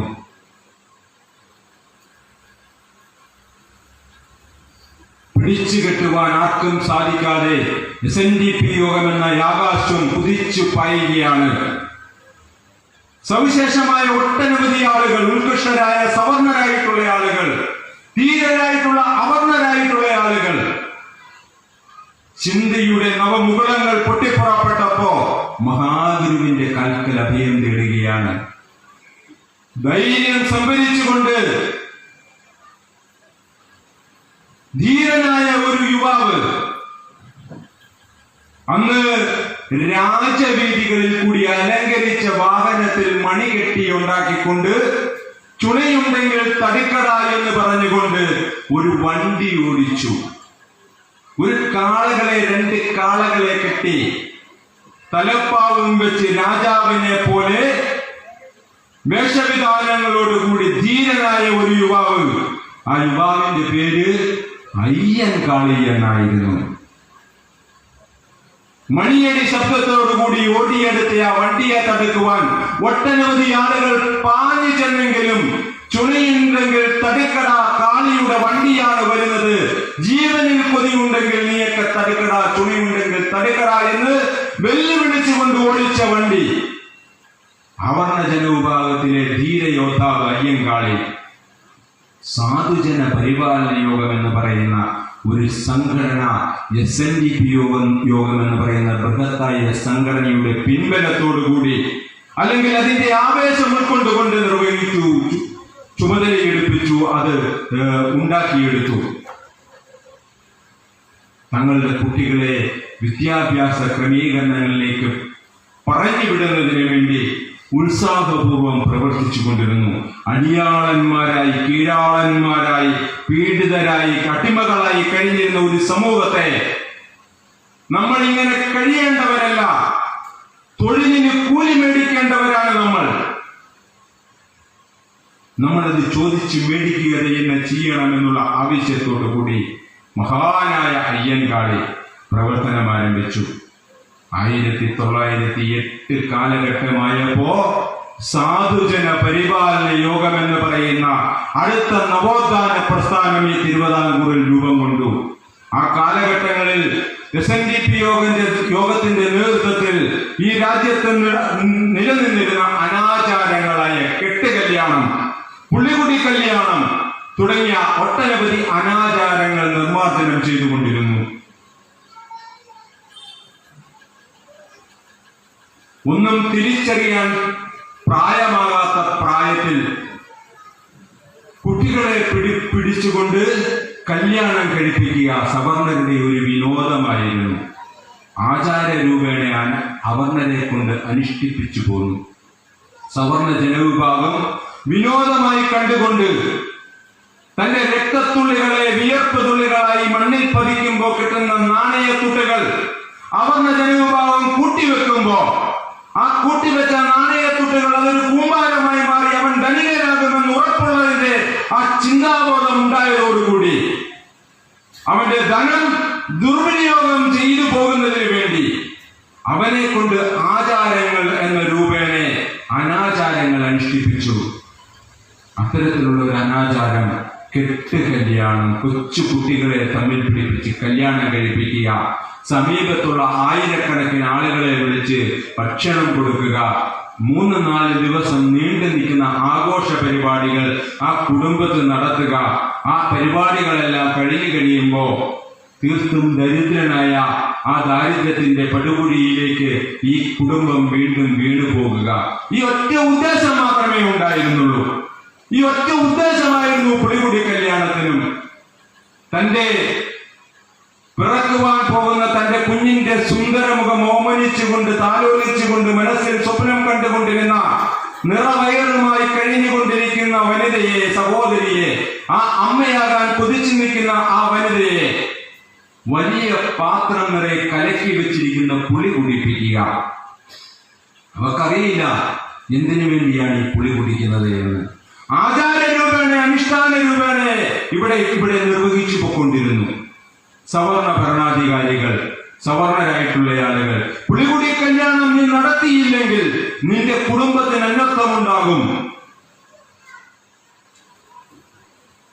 പക്ഷെ ഈ പുളി കുടിച്ചു കഴിഞ്ഞാൽ താൻ സ്വപ്നം കണ്ട ഓമന കുഞ്ഞിന് പകരം പിറക്കുന്നത് ചാപിള്ളയോ മന്ദബുദ്ധിയാകുമോ എന്നുള്ള തിരിച്ചറിവില്ലാതെ ആചാരമെന്ന രൂപയുടെ ഭയഭക്തി ബഹുമാനങ്ങളോടുകൂടി നമ്മുടെ പൂർവികരായിട്ടുള്ള അമ്മമാർ, സഹോദരിമാർ ഇത് കുടിച്ചുകൊണ്ടിരുന്നു. പ്രിയപ്പെട്ടവരെ, ഭഗവാൻ ശ്രീനാരായണ ഗുരുദേവൻ ഇടപെട്ട SNDP യോഗത്തിലൂടെ ഭഗവാൻ ശ്രീനാരായണ ഗുരുദേവൻ ഈ പുളികുടി കല്യാണവും കെട്ട് കല്യാണവും നിർത്തലാക്കിയിരുന്നില്ലെങ്കിൽ പ്രിയപ്പെട്ടവരെ, നമ്മൾ ആരും ഇന്നിവിടെ ഇരിക്കുകയില്ല. നമ്മൾ ആരും ഇന്നിവിടെ ഇരിക്കുകയില്ല. ഇങ്ങനെ ഒരു വേദിയോ ഇങ്ങനെ ഒരു സദസ്സോ ഇവിടെ ഉണ്ടാകുകയില്ല. വിദ്യാഭ്യാസ സംവിധാനങ്ങൾ നാടൊട്ടാകെ പ്രചരിക്കുമ്പോ 3-4 വർഷങ്ങൾക്ക് മുമ്പ് ടിവിയിൽ വലിയ പരസ്യങ്ങൾ കാണുകയുണ്ടായി. ബേട്ടി പഠാവോ ബേട്ടി ബച്ചാവോ, അല്ലെ? ആരുടെ ആശയമാ? ശ്രദ്ധിച്ചിട്ടുണ്ടോ?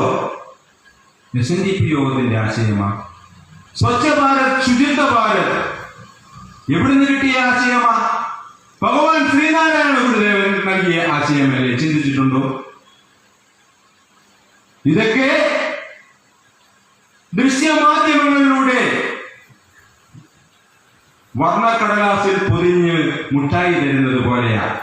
വർണ്ണക്കടലാസിൽ പൊതിഞ്ഞ് മറ്റുള്ളവർ തന്നു കഴിയുമ്പോ ഇത് മറ്റാരോ തന്നതാണ് എന്നുള്ള വിചാരത്തിൽ നമ്മൾ സ്വീകരിക്കുകയാണ് കാലാകാലങ്ങളായി. പ്രിയപ്പെട്ടവരെ, ഭഗവാൻ ശ്രീനാരായണ ഗുരുദേവൻ നൽകിയതാണ് ഇത് മുഴുവൻ. ഭൗതിക സാഹചര്യങ്ങളിലും ആത്മീയ അനുഷ്ഠാനങ്ങളിലും നമ്മൾ അനുഭവിക്കുന്ന സുഖ സൗകര്യങ്ങൾ എന്തെല്ലാം ഉണ്ടോ അതെല്ലാം നൽകിയത് ഭഗവാൻ ശ്രീനാരായണ ഗുരുദേവനാണ്. തൃപ്പാദങ്ങൾ അനുഗ്രഹിച്ച് കടാക്ഷിച്ച് നൽകിയ ആ അനുവാദങ്ങളുടെ തണലിലാണ് പെരുത്ത നൂറ്റാണ്ടിൽ ഇടയ്ക്കൊരിക്കലി മരുപ്പറമ്പ ഉലകത്തിൽ ഈശ്വരൻ ഒരൊറ്റ വൃക്ഷത്തെ നടന്നു പതിതരാം പാന്തർക്ക് തണൽ മുറ്റമേകുവാൻ.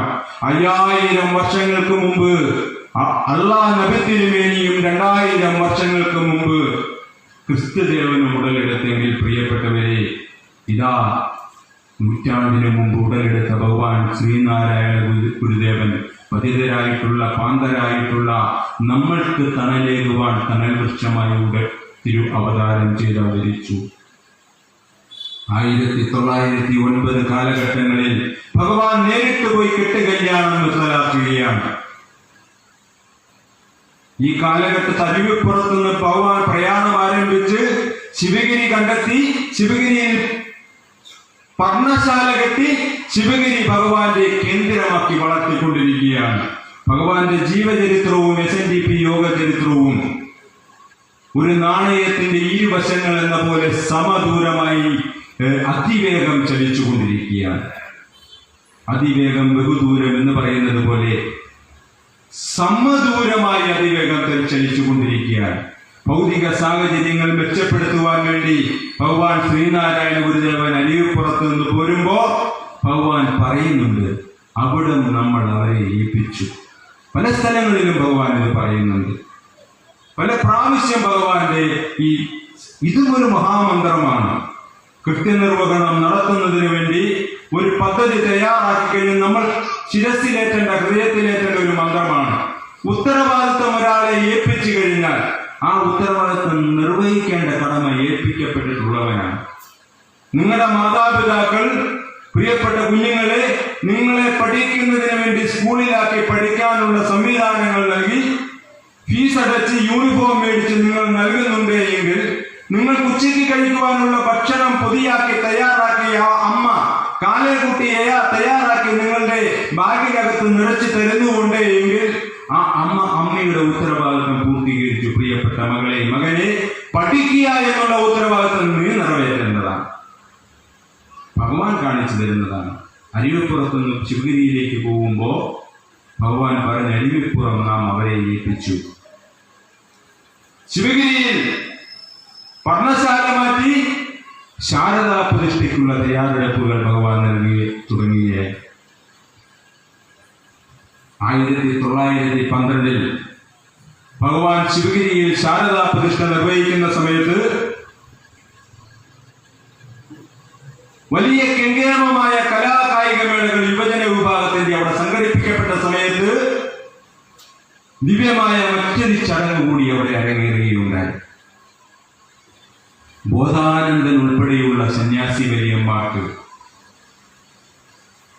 സന്യാസ ദീക്ഷ കൊടുത്തുകൊണ്ട് ഭഗവാനെ ചേർത്ത് നിൽക്കുന്ന സംവിധാനം ശിവഗിരിയിൽ ശാരദാ പ്രതിഷ്ഠയോടനുബന്ധിച്ച് നടക്കുകയുണ്ടായി. 12ലധികം സന്യാസിമാരാണ് എന്നാണ് പറയുന്നത്.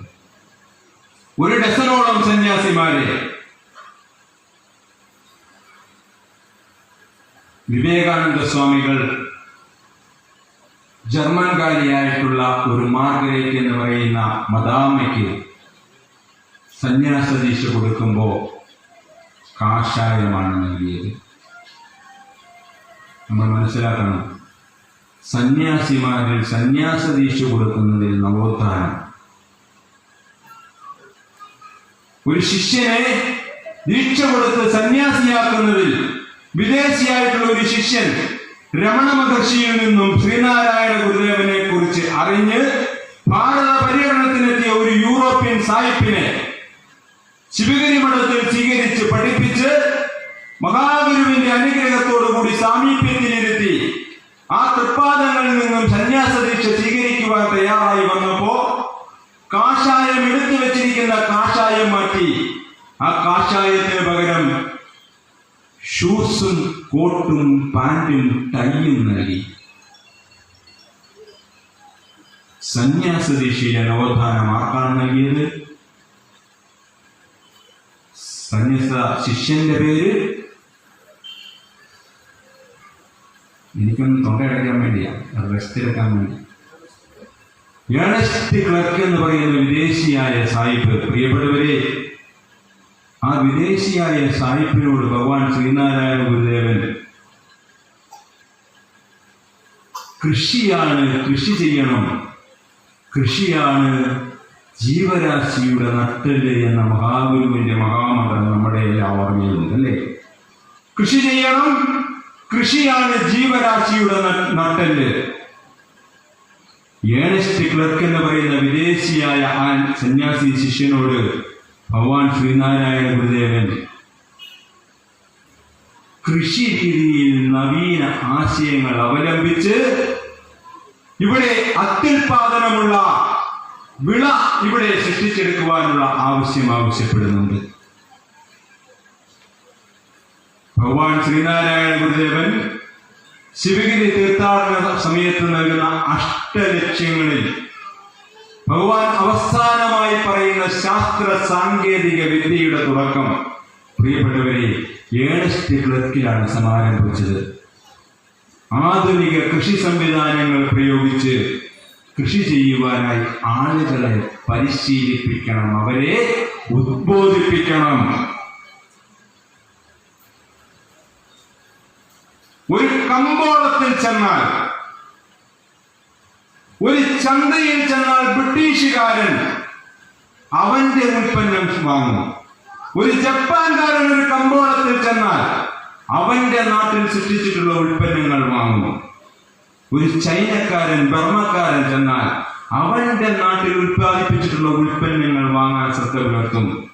പക്ഷേ നമ്മളോ, ഭഗവാന്റെ മറ്റൊരു മഹാമന്ത്രമാണ്. പല മന്ത്രങ്ങളും ഇങ്ങനെ മൂടപ്പെട്ട് കിടക്കുകയാണ്. നമ്മളിൽ കൈത്തൊഴിൽ വശമില്ലാത്തവർ, അറിയാവുന്നവർ ഇല്ലാഞ്ഞിട്ടല്ല. നമ്മളിൽ കൈത്തൊഴിൽ അറിയാവുന്നവർ, മികച്ച രീതിയിൽ പ്രവർത്തിക്കാൻ അറിയാവുന്നവർ ഇല്ലാഞ്ഞിട്ടല്ല, മറിച്ച് പൂർണ്ണ ഭംഗിയോടുകൂടി അത് കമ്പോളത്തിലെത്തിക്കുവാൻ ഇവർക്കറിയാതെ പോകുന്നു. അതിന് വ്യവസായശാലകളിൽ ആധുനിക ശാസ്ത്ര സാങ്കേതിക പരിജ്ഞാനവൽക്കരണം നടത്തണം. ശിവഗിരിയിൽ ആരംഭിച്ചതാണ്. നെയ്ത്തുശാലയിൽ ആധുനിക ശാസ്ത്ര സാങ്കേതിക വിദ്യകൾ ഉപയോഗിച്ചുകൊണ്ട് കൈത്തൊഴിൽ മേഖല പുഷ്ടിപ്പെടുത്തണം. ഭഗവാൻ ശ്രീനാരായണ ഗുരുദേവൻ തന്റെ ശിഷ്യഗണങ്ങളോട് പറയുകയുണ്ടായിട്ടുണ്ട്.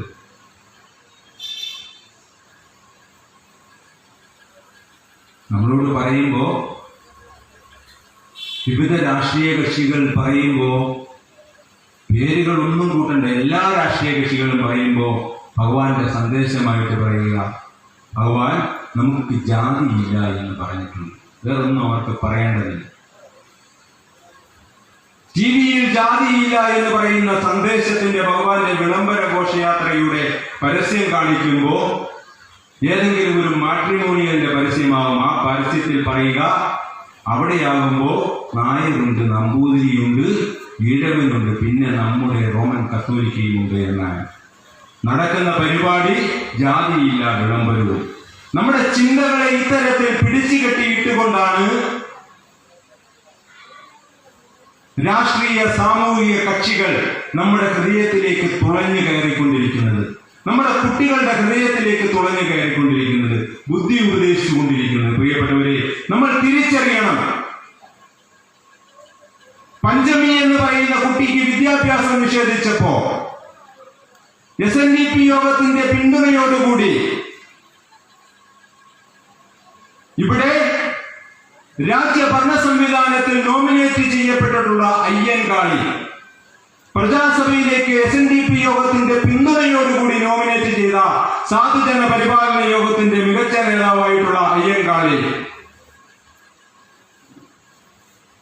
പഞ്ചമി എന്ന് പറയുന്ന കുട്ടിക്ക് വിദ്യാഭ്യാസം നിഷേധിച്ചു കഴിഞ്ഞപ്പോ പറഞ്ഞത്, എന്റെ കൊച്ചിനെ സ്കൂളിൽ കയറ്റാതെ നിങ്ങളുടെ പാടങ്ങളിൽ ഞങ്ങൾ കൊയ്യുകയില്ല, നിങ്ങളുടെ കൃഷിയിടങ്ങളിൽ പണിയെടുക്കുകയില്ല. 2 വർഷക്കാലം ആ കൊച്ചിനെ സ്കൂളിൽ കയറ്റുന്നതിന് വേണ്ടി പാടങ്ങളിൽ പണിയെടുക്കാതെ സമരം ചെയ്തു. കേരള ചരിത്രത്തിലെ ആദ്യത്തെ കാർഷിക സമരമായി ആ പഞ്ചമിയെ കയറ്റാതിരുന്ന ആ അയ്യങ്കാളിയുടെ നേതൃത്വത്തിലുള്ള ആ സമരം മാറി. ചരിത്രമാണ്. അതാണ് കേരള ചരിത്രത്തിലെ ആദ്യത്തെ സമരം. ആ സമരം കൊടുക്കുമ്പോ, ആ സമരം കൊടുമ്പിരി കൊള്ളുന്ന കാലത്ത് വയലാർ എഴുതിയിരുന്നില്ല, നമ്മൾ കൊയ്യും വയലല്ല നമ്മുടേതാകും പൈങ്കിളിയെ എന്ന്. മറിച്ച് SNDP യോഗത്തിന്റെ കർമ്മധീരരായ സാരഥികൾ കൊടിപിടിച്ച് ആ വയലിൽ സമരം ചെയ്തു. പഞ്ചമിയെ സ്കൂളിൽ കയറ്റി. പീഡനങ്ങൾ അനുഭവിക്കപ്പെട്ടുകൊണ്ടിരുന്ന തൊഴിലാളികളെ ആലപ്പുഴയിൽ വാണാപ്പുറം ബാവയുടെ നേതൃത്വത്തിൽ സംഘടിപ്പിച്ചപ്പോ ഭഗവാൻ ശ്രീനാരായണ ഗുരുദേവൻ വിശ്രമിച്ചിരുന്ന സ്ഥലത്ത് ചെന്ന് വാണാപ്പുറ ബാവ സത്യവ്രത സ്വാമികളോടൊപ്പം ചെന്ന് കണ്ടു കഴിഞ്ഞപ്പോ ഭഗവാൻ ശ്രീനാരായണ ഗുരുദേവൻ മഹാമന്ത്രമായി അരുളി ചെയ്തത്, നല്ല കാലമാണ്, നല്ല കാര്യമാണ് ഇനി വരുന്നത്, തൊഴിലാളികളുടെ കാലമാണ്. 1925 ഭഗവാൻ പറഞ്ഞത്. ഇനി വരുന്ന കാലം തൊഴിലാളികളുടെയാണ്. ജോലിക്ക് കൂലി വേണം, വിശ്രമം വേണം. 8 മണിക്കൂർ ജോലി, 8 മണിക്കൂർ വിനോദം, 8 മണിക്കൂർ വിശ്രമം. സ്വപ്നത്തിലാരും കണ്ടിരുന്നില്ല ഇവിടെ. ഭഗവാൻ ശ്രീനാരായണ ഗുരുദേവനെ വഴിയാത്രയിൽ തടസ്സപ്പെടുത്തിയപ്പോ സഹോദരൻ അയ്യപ്പനും TK മാധവനും ഉൾപ്പെടെയുള്ള ആളുകൾ, SNDP യോഗത്തിന്റെ നേതാക്കന്മാർ ഇത്തരത്തിൽ ഇങ്ങനെ കൂടി നിൽക്കുന്ന ആളുകളോട് അഭിസംബോധന ചെയ്ത് പറഞ്ഞത്, എല്ലാ രാജ്യക്കാർക്കും സ്വന്തം രാജ്യം സ്വർഗത്തിന് തുല്യം, നമുക്കോ അത് നരകത്തിന് സമാനം. ഈ നാട്ടിൽ പട്ടിക്കും പൂച്ചയ്ക്കും നടക്കാവുന്ന വഴികളിൽ പോലും നമുക്ക് പ്രവേശനമില്ല. അതുകൊണ്ട് ധർമ്മസന്തതികളെ, നിങ്ങൾ ഉണരുവിൻ. നിങ്ങളിൽ വിശ്വം ജയിക്കാനുള്ള മംഗള മഹാശക്തി ഉറങ്ങിക്കിടക്കുന്നു. ഉണർന്ന് സജ്ജരായി മുന്നോട്ട് പായുവിൻ. തകർന്ന് തരിപ്പണമാക്കൂ തടസ്സങ്ങൾ. സഹോദരൻ അയ്യപ്പൻ പറഞ്ഞതാണ്. ഫ്രഞ്ച് വിപ്ലവത്തിന്റെ അടിയൊളികൾ ഇനി കേരളത്തിന്റെ മണ്ണിൽ സൃഷ്ടിച്ച, കേരളത്തിലെ ജനങ്ങളെ ലെനിന്റെ ചിത്രം ആദ്യമായി കാണിച്ച, കേരളത്തിലെ ആളുകളെ സഖാവ് എന്ന് ആദ്യമായി അഭിസംബോധന ചെയ്ത ശ്രീനാരായണ ഗുരുദേവന്റെ ശിഷ്യനും SNDP യോഗത്തിന്റെ കർമ്മധീരനായ സാരഥിയുമായിട്ടുള്ള സഹോദരൻ അയ്യപ്പൻ നമ്മളെ പോലെയുള്ള ആളുകളെ അന്ന് വിളിച്ച പേര് ധർമ്മസന്തതികളെ എന്ന. ശ്രീനാരായണ ഗുരുദേവന്റെ സന്തതികളെ, നിങ്ങൾ ഉണരുവിൻ. നിങ്ങളിൽ വിശ്വം ജയിക്കാനുള്ള മംഗള മഹാശക്തി ഉറങ്ങിക്കിടക്കുന്നു. ഉണർന്ന് സജ്ജരായി മുന്നോട്ട് പായുവിൻ. തകർന്ന് തരിപ്പണമാവട്ടെ തടസ്സങ്ങൾ. ഇത് കേട്ട് കേട്ട് വളർന്ന TK മാധവൻ തുടർന്ന് പിന്നീട് ഇത് ഏറ്റുപാടി ടി.കെ. മാധവൻ പറഞ്ഞത് തൊഴുംതോറും തൊഴി കൊള്ളുകയും, ആലോചിച്ച് നോക്കണം, തൊഴുംതോറും തൊഴി കൊള്ളുകയും തൊഴി കൊള്ളും തോറും തൊഴുകയും ചെയ്യുന്ന പരിപാടി ഞങ്ങൾ നിർത്തി. ഭഗവാൻ ശ്രീനാരായണ ഗുരുദേവനെ വഴി നടക്കാതെ ഇട്ടപ്പോ അവർണരാതി പിന്നോക്ക ജനവിഭാഗങ്ങളെ, ഈഴവരാതി പിന്നോക്ക ജനവിഭാഗങ്ങളെ കപ്പം കൊടുക്കുന്ന വഴിയിലൂടെ പോലും പ്രവേശിക്കാതെ ദൂരെ മാറ്റി നിർത്തി കഴിഞ്ഞപ്പോ ഞങ്ങളുടെ കാശി കൊണ്ട് പണിത റോഡുകളിലൂടെയെങ്കിലും ഞങ്ങൾക്ക് നടക്കുവാനുള്ള അവകാശം വേണമെന്ന് ആവശ്യപ്പെട്ടുകൊണ്ട് SNDP യോഗത്തിന്റെ 18ാമതും 19ാമതും വാർഷികത്തിനെടുക്കുന്ന തീരുമാനമാണ് നമ്മുടെ നേതൃത്വത്തിൽ ധാരാളമായി കപ്പം കൊടുത്തുകൊണ്ടിരിക്കുന്ന ക്ഷേത്രങ്ങൾക്ക് അല്ലെങ്കിൽ ക്ഷേത്ര പരിസര നിയമസംഹിതകൾക്ക് നമ്മൾ ഇനി കപ്പം കൊടുക്കേണ്ടതില്ല. 12-ലധികം മേജർ ക്ഷേത്രങ്ങൾ, പ്രിയപ്പെട്ടവരെ, 1920 കാലഘട്ടങ്ങളിൽ, ഇത് 2024, ഇന്നേക്ക് 104 വർഷങ്ങൾക്ക് മുമ്പ് നമ്മുടെ കയ്യിൽ നിന്നും വഴിപാടും നികുതിയും ചെല്ലാതായപ്പോ വിളക്ക് കത്തിക്കുവാൻ മാർഗമില്ലാതായിപ്പോയി. വിളക്ക് കത്തിക്കുവാൻ എത്ര ദീപങ്ങൾ നമ്മൾ ഇന്നിവിടെ കത്തിച്ചു വെക്കുന്നുണ്ട്, അല്ലേ? അതുപോലെ കത്തിച്ചു വെച്ചുകൊണ്ടിരുന്ന, നമ്മുടെ പണം കൊണ്ട് കത്തിച്ചു വെച്ചിരുന്ന ദീപങ്ങൾ നമ്മുടെ ആളുകളെ വഴി നടത്താതായപ്പോ SNDP യോഗത്തിന്റെ 18ഉം 19ഉം ഒക്കെ വാർഷിക യോഗങ്ങൾ നടന്ന തീരുമാനപ്രകാരം നമുക്ക് വഴി നടക്കുവാൻ സ്വാതന്ത്ര്യം തരാതെ ഇനി ആരാധനാലയങ്ങൾക്ക് പണം കൊടുക്കേണ്ടതില്ല എന്നുള്ള തീരുമാനം SNDP യോഗം എടുത്തു കഴിഞ്ഞപ്പോ നമ്മുടെ പണം സ്വീകരിച്ചു കൊണ്ടിരുന്ന ആരാധനാലയങ്ങളും ഒട്ടനവധി ക്ഷേത്രങ്ങളും വിളക്ക് കത്തിക്കുവാൻ മാർഗമില്ലാതെ. അതിന്റെ അർത്ഥം എന്താ? സർക്കാർ ഖജനാവിലേക്ക് ധാരാളമായി പണം സംഭാവന ചെയ്തുകൊണ്ടിരുന്ന ഈഴവ ജനവിഭാഗം ഒന്ന് സമരം ചെയ്തു കഴിഞ്ഞപ്പോ സർക്കാരിന് ചലിക്കാൻ ചില്ലി കാശില്ലാതായി പോയി എന്നുള്ളതാണ് എന്റെ പച്ചയായ സാരാംശം. സർക്കാരിന് ചലിക്കാൻ ചില്ലി കാശില്ലാതായി പോയി. ടി.കെ. മാധവനെ ദിവാൻ വിളിക്കുന്നുണ്ട്. Mister TK. മാധവൻ, നിങ്ങൾക്ക് നിങ്ങൾ ആവശ്യപ്പെടുന്നത് എന്ത് വേണമെങ്കിലും തരാം, പകരം നിങ്ങളുടെ ആളുകളെ കൊണ്ട് ഈ സമരത്തിൽ നിന്നും പിന്മാറ്റണം. പറ്റില്ല എന്ന് പറഞ്ഞു. ഭഗവാൻ ശ്രീനാരായണ ഗുരുദേവനെ ശിവഗിരിയിൽ പോയി കണ്ടു ടി.കെ. മാധവൻ അനുഗ്രഹം മേടിച്ചു. സഹിക്കാനും ത്യജിക്കാനുമുള്ള സന്നദ്ധത വേണ്ടത് തന്നെയാണ് എന്ന് വെച്ച് വിശന്നു പൊരിയുകയോ നനഞ്ഞു കുതിരുകയോ ചെയ്യേണ്ടതില്ല. നമ്മുടെ മുമ്പിൽ ഒരു തടസ്സമുണ്ടായാൽ അത് ചാടിക്കടക്കുക തന്നെ വേണം. നമ്മുടെ സ്പർശനം അശുദ്ധിയായി കരുതുന്നവരെ അത്തരത്തിൽ ശുദ്ധിയിൽ തുടരാൻ അനുവദിക്കേണ്ടതില്ല. യോഗ തീരുമാനങ്ങളിൽ പെടുന്നതാ. യോഗ നേതാക്കന്മാർ ഒന്നിച്ചുകൂടിയെടുത്ത തീരുമാനങ്ങളാ. ഭോജനശാലകളിൽ കയറി നമുക്ക് ഭക്ഷണം കഴിക്കണം.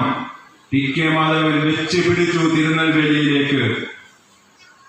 തിരുനെൽവേലിയിൽ പോകുന്നതിന് മുമ്പ് ശങ്കരൻ നായർ എന്ന് പറയുന്ന ബാരിസ്റ്റർ ശങ്കരൻ നായർ, അന്നത്തെ ഇന്ത്യൻ നാഷണൽ കോൺഗ്രസിന്റെ ദേശീയ പ്രസിഡന്റ് ആയിട്ടുള്ള ഒരേ ഒരു മലയാളി,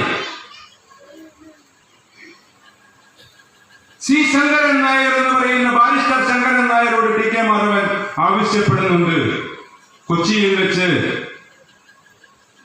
ഞങ്ങളെ വഴി നടത്താൻ അനുവാദം തരാൻ വേണ്ടി കോൺഗ്രസിന്റെ, ഇന്ത്യ ദേശീയ പ്രസ്ഥാനമായ ഇന്ത്യൻ നാഷണൽ കോൺഗ്രസിന്റെ, സ്വാതന്ത്ര്യ സമര പ്രസ്ഥാനമായ ഇന്ത്യൻ നാഷണൽ കോൺഗ്രസിന്റെ സമര പരിപാടികളുടെ നയ പരിപാടികൾ ഉൾപ്പെടുത്തണം. അയിത്തോച്ചാടന ശങ്കരൻ നായർ ആ അപേക്ഷ ഡോക്ടർ പൽപു പണ്ട് മലയാളി മെമ്മോറിയൽ കൊടുത്തതുപോലെ, ഈഴവ മെമ്മോറിയൽ കൊടുത്തപ്പോൾ രാജാക്കന്മാർ സ്വീകരിച്ചതുപോലെ സുഖമായിട്ടെടുത്ത് മാറ്റിവെച്ചു. അവിടെയാണ് ടി.കെ. മാധവൻ തിരുനെൽവേലിയിലേക്ക് പോകുന്നത്. തിരുനെൽവേലിയിലേക്ക് പോയി മഹാത്മാഗാന്ധിയെ കണ്ടു. മഹാത്മാഗാന്ധിയെ കണ്ടിട്ട് ടി.കെ. മാധവൻ ഈ വിവരങ്ങളൊക്കെ പറഞ്ഞു കഴിഞ്ഞപ്പോ മഹാത്മാഗാന്ധി ആദ്യം മറുപടി പറഞ്ഞത്, മാധവ, അത് സാധ്യമല്ല. വേണമെങ്കിൽ പഞ്ചായത്തിലെ പൊതുഗണത്തിൽ നിന്നും നിങ്ങൾക്ക് വെള്ളം കോരാനായിട്ടുള്ള ഒരു അനുവാദം നമുക്ക് ഒപ്പിക്കാം. ആലോചിച്ച് നോക്കൂ. പഞ്ചായത്തിലെ പൊതുകിണറ്റിൽ നിന്നും നിങ്ങൾക്ക് വെള്ളം ഉപയോഗിക്കാനായിട്ടുള്ള അനുവാദം മേടിക്കാം. മാധവൻ സമ്മതിച്ചില്ല. മാധവൻ മഹാത്മജിയോട് ഈഴവ ജനവിഭാഗത്തിന്റെ പാരമ്പര്യവും ഈഴവ ജനവിഭാഗത്തിന്റെ മഹിമയും ഈഴവ ജനവിഭാഗത്തിലെ പ്രമുഖരായ വൈദ്യന്മാരെയും ഈഴവ ജനവിഭാഗത്തിലെ പ്രമുഖരായിട്ടുള്ള വ്യവസായികളെയും ഈഴവ ജനവിഭാഗത്തിലെ പ്രമുഖരായിട്ടുള്ള സാഹിത്യകാരന്മാരെയും സർവോപരി ഭഗവാൻ ശ്രീനാരായണ ഗുരുദേവനെയും മഹാത്മാഗാന്ധിക്ക് പരിചയപ്പെടുത്തി കൊടുത്തു. ഇങ്ങ് ഭാരതത്തിന്റെ ഇങ്ങ് തെക്കേ അറ്റത്ത് മഹാത്മജി അങ്ങ് ഖാദി പ്രസ്ഥാനം ആരംഭിക്കുന്നതിന് മുമ്പേ ഖാദി പ്രസ്ഥാനം ആരംഭിച്ചൊരു മഹാഗുരു ഞങ്ങൾക്കുണ്ട്. നെയ്ത്തുശാല അങ്ങ് ആരംഭിക്കുന്നതിന് മുമ്പേ നെയ്ത്തുശാല ആരംഭിച്ചൊരു മഹാഗുരു ഇവിടെ ഉണ്ട്. ഇങ്ങ് ഭാരതത്തിന്റെ തെക്കേ അറ്റത്ത് കൊച്ചി കേരളത്തിൽ ശിവഗിരിയിൽ ഭഗവാൻ ശ്രീനാരായണ ഗുരുദേവൻ തിരുനെൽവേലിയിൽ നിന്ന് കാക്കിനടയിൽ വീണ്ടും പോയി മഹാത്മാഗാന്ധിയെ കാണുന്നു. വീണ്ടും കാക്കിനടയിൽ വെച്ച് ടി കെ മാധവൻ മഹാത്മാഗാന്ധിയോട് ഈ ആവശ്യങ്ങൾ വീണ്ടും വീണ്ടും ആവശ്യപ്പെടുന്നു. കാക്കിനടയിൽക്ക് ശേഷം ബെൽഗാമിൽ ഇന്ത്യൻ നാഷണൽ കോൺഗ്രസിന്റെ ഒരു ദേശീയ മീറ്റിംഗ് നടത്തുന്ന സമയത്ത് വീണ്ടും ടി കെ മാധവൻ ചെല്ലുന്നു. അന്നത്തെ സ്വാതന്ത്ര്യ സമര പ്രസ്ഥാനമായ ദേശീയ പ്രസ്ഥാനമായിട്ടുള്ള ഇന്ത്യൻ നാഷണൽ കോൺഗ്രസിന്റെ നയപരിപാടികളിൽ ഐക്യോച്ചാടനം ഉൾപ്പെടുത്തണം. 3 ദേശീയ കോൺഗ്രസ് സമ്മേളനങ്ങളിൽ നമ്മൾ പാഠപുസ്തകങ്ങളിൽ പഠിക്കുമ്പോൾ ഒന്നെങ്കിൽ തിരുനെൽവേലി സമ്മേളനത്തിൽ ടി കെ മാധവൻ അനുവാദം മേടിച്ചു എന്ന് കാണാം, കാക്കിനട സമ്മേളനത്തിൽ അനുവാദം മേടിച്ചു എന്ന് കാണാം. പക്ഷേ 3 തവണ തിരുനെൽവേലിയിലും കാക്കിനടയിലും പോയ ടി കെ മാധവൻ ബെൽഗാമിൽ വെച്ച് നടന്ന മീറ്റിംഗിൽ വെച്ചാണ് മഹാത്മാഗാന്ധിയിൽ നിന്ന് അനുവാദം മേടിച്ച് ഇങ്ങ് തിരികെ വരുന്നത്. ആ തിരികെ വരുന്ന യാത്ര അവസാനിക്കുന്നത് മറ്റൊരു സമരത്തിന് തുടക്കം കുറിക്കുന്നതിന് വേണ്ടിയായിരുന്നു. ആ സമരത്തിന്റെ പേരിൽ ആ സമരത്തിന്റെ ശതാബ്ദി ആഘോഷത്തിന്റെ നിറവിൽ ഈ മറിയപ്പള്ളി ശാഖയുടെ യൂത്ത് മൂവ്മെന്റിന് കിട്ടിയ ആദരവ് ഈ ട്രോഫിയായി ഈ ഓഫീസിൽ ഇരിപ്പുണ്ട്. വൈക്കം സത്യാഗ്രഹത്തിന്റെ ശതാബ്ദി സ്മാരകത്തോടനുബന്ധിച്ച് മാധവനാഥൻ എന്ന പേരിൽ നടത്തപ്പെട്ട പരിപാടിയുടെ ട്രോഫി ഈ മറിയപ്പള്ളി ശാഖയുടെ ഓഫീസിൽ ഇരിപ്പുണ്ട്. വൈക്കം സത്യാഗ്രഹം എന്ന് പറയുന്ന മഹത്തായ സമര പരിപാടി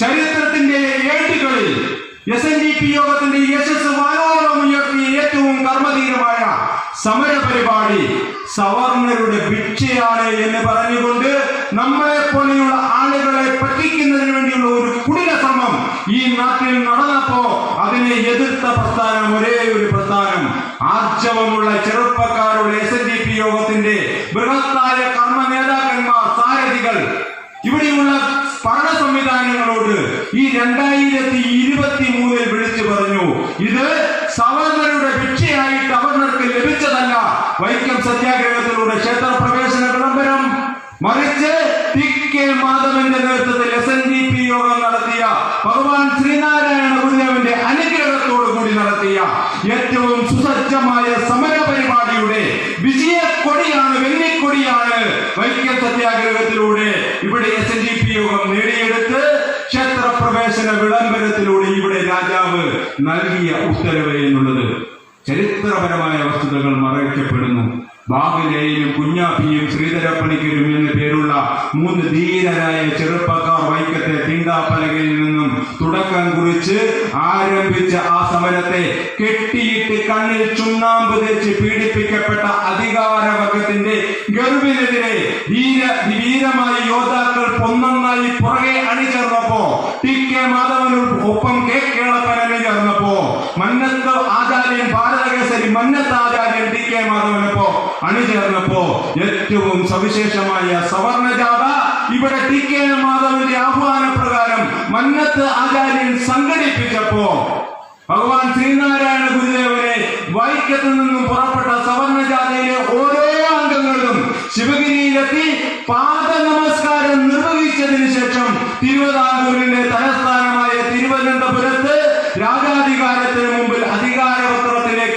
ഒപ്പിട്ട് നൽകിയ നിവേദനത്തിന്റെയൊക്കെ ഫലമായിട്ട് 602 ദിവസം നീണ്ടു നിൽക്കുന്ന സമര പരിപാടികൾ സമരസപ്പെടുത്തുവാനായി ഭരണാധികാരികൾ തീരുമാനിക്കുകയാണ് ഉണ്ടായത്. തുടർന്ന് ടി കെ മാധവൻ അതിഗംഭീരമായ യോഗ പ്രവർത്തനമാണ് നടത്തിയത്. 8:45 എപ്പോഴാണ് ചിലരൊക്കെ വാ വിളിക്കുന്നുണ്ട്, ചിലരെന്നെ വിളിക്കുന്നുണ്ട്. 2-3 പേരേ ഉള്ളൂ, ഒത്തിരി പേര് വിളിക്കുന്നില്ല.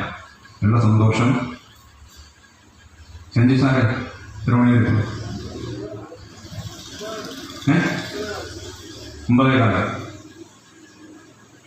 എന്നോട് ഓഫീസിൽ വെച്ച് പറയാൻ 8:45 നിങ്ങൾ പറഞ്ഞില്ലേ നിങ്ങളൊക്കെ എഴുന്നേറ്റ് പോകുമെന്ന് പറഞ്ഞു. ചിലപ്പോൾ സാധ്യതയുണ്ടെന്ന് പറഞ്ഞായിരുന്നു. ചുമ്മാ പറഞ്ഞാട്ടോ, തോന്നല. 8:45 ഭക്ഷണത്തിന് നല്ലൊരു സമയമാണ്. ചെറിയ മഴയൊക്കെ ഉണ്ട്, അന്തരീക്ഷം വിശപ്പിന് നല്ല അനുകൂലമായിട്ടിരിക്കുകയാണ്. പുഴുക്കിൻ്റെ ഒരു മണം ഇവിടെ അടിച്ച് നല്ലൊരു സുഖകരമായ അന്തരീക്ഷമാണ്. അപ്പോ ടി കെ മാധവൻ SNDP യോഗത്തെ സുസജ്ജമായ രീതിയിൽ സംഘടിപ്പിക്കുവാൻ തയ്യാറായി. സത്യവ്രത സ്വാമികളും നമ്മുടെ സമീപത്തുള്ള ആശ്രമം കുറിച്ചി അദ്വൈതാശ്രമം സ്ഥാപിച്ച ശ്രീനാരായണ തീർത്ഥസ്വാമികളും ഒക്കെ യോഗ പ്രവർത്തനങ്ങളിലേക്ക് ആകൃഷ്ടരായിക്കൊണ്ട് SNDP യോഗത്തിലേക്ക് ആളുകളെ ചേർക്കുന്നതിന് വേണ്ടി ഭഗവാൻ ശ്രീനാരായണ ഗുരുദേവന്റെ അനുഗ്രഹത്തോടും അനുവാദത്തോടും കൂടി മറിയപ്പള്ളി ഉൾപ്പെടെ കുട്ടനാടൻ പ്രദേശങ്ങൾ ഉൾപ്പെടെയുള്ള സ്ഥലങ്ങളിൽ പോയി ദീർഘദൂര സഞ്ചാരങ്ങൾ നടത്തി. ഇതിനിടെ രവീന്ദ്രനാഥ ടാഗോറും മഹാത്മാഗാന്ധിയും ഉൾപ്പെടെയുള്ള ആളുകൾ ശിവഗിരിയിലെത്തി മഹാഗുരുപാദങ്ങളെ സന്ദർശിക്കുകയുണ്ടായി.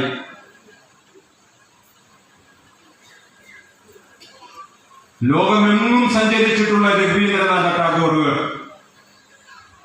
ഭഗവാൻ ശ്രീനാരായണ ഗുരുദേവനെ സന്ദർശിച്ചപ്പോ ആദ്യം പറഞ്ഞ വാക്ക്, കണ്ട മാത്രയിൽ പറഞ്ഞ വാക്ക്, എന്റെ ഹൃദയത്തിന് വല്ലാതൊരു മാറ്റം സംഭവിച്ചിരിക്കുന്നു എന്നുള്ളതാണ്. ആലോചിച്ച് നോക്കണം.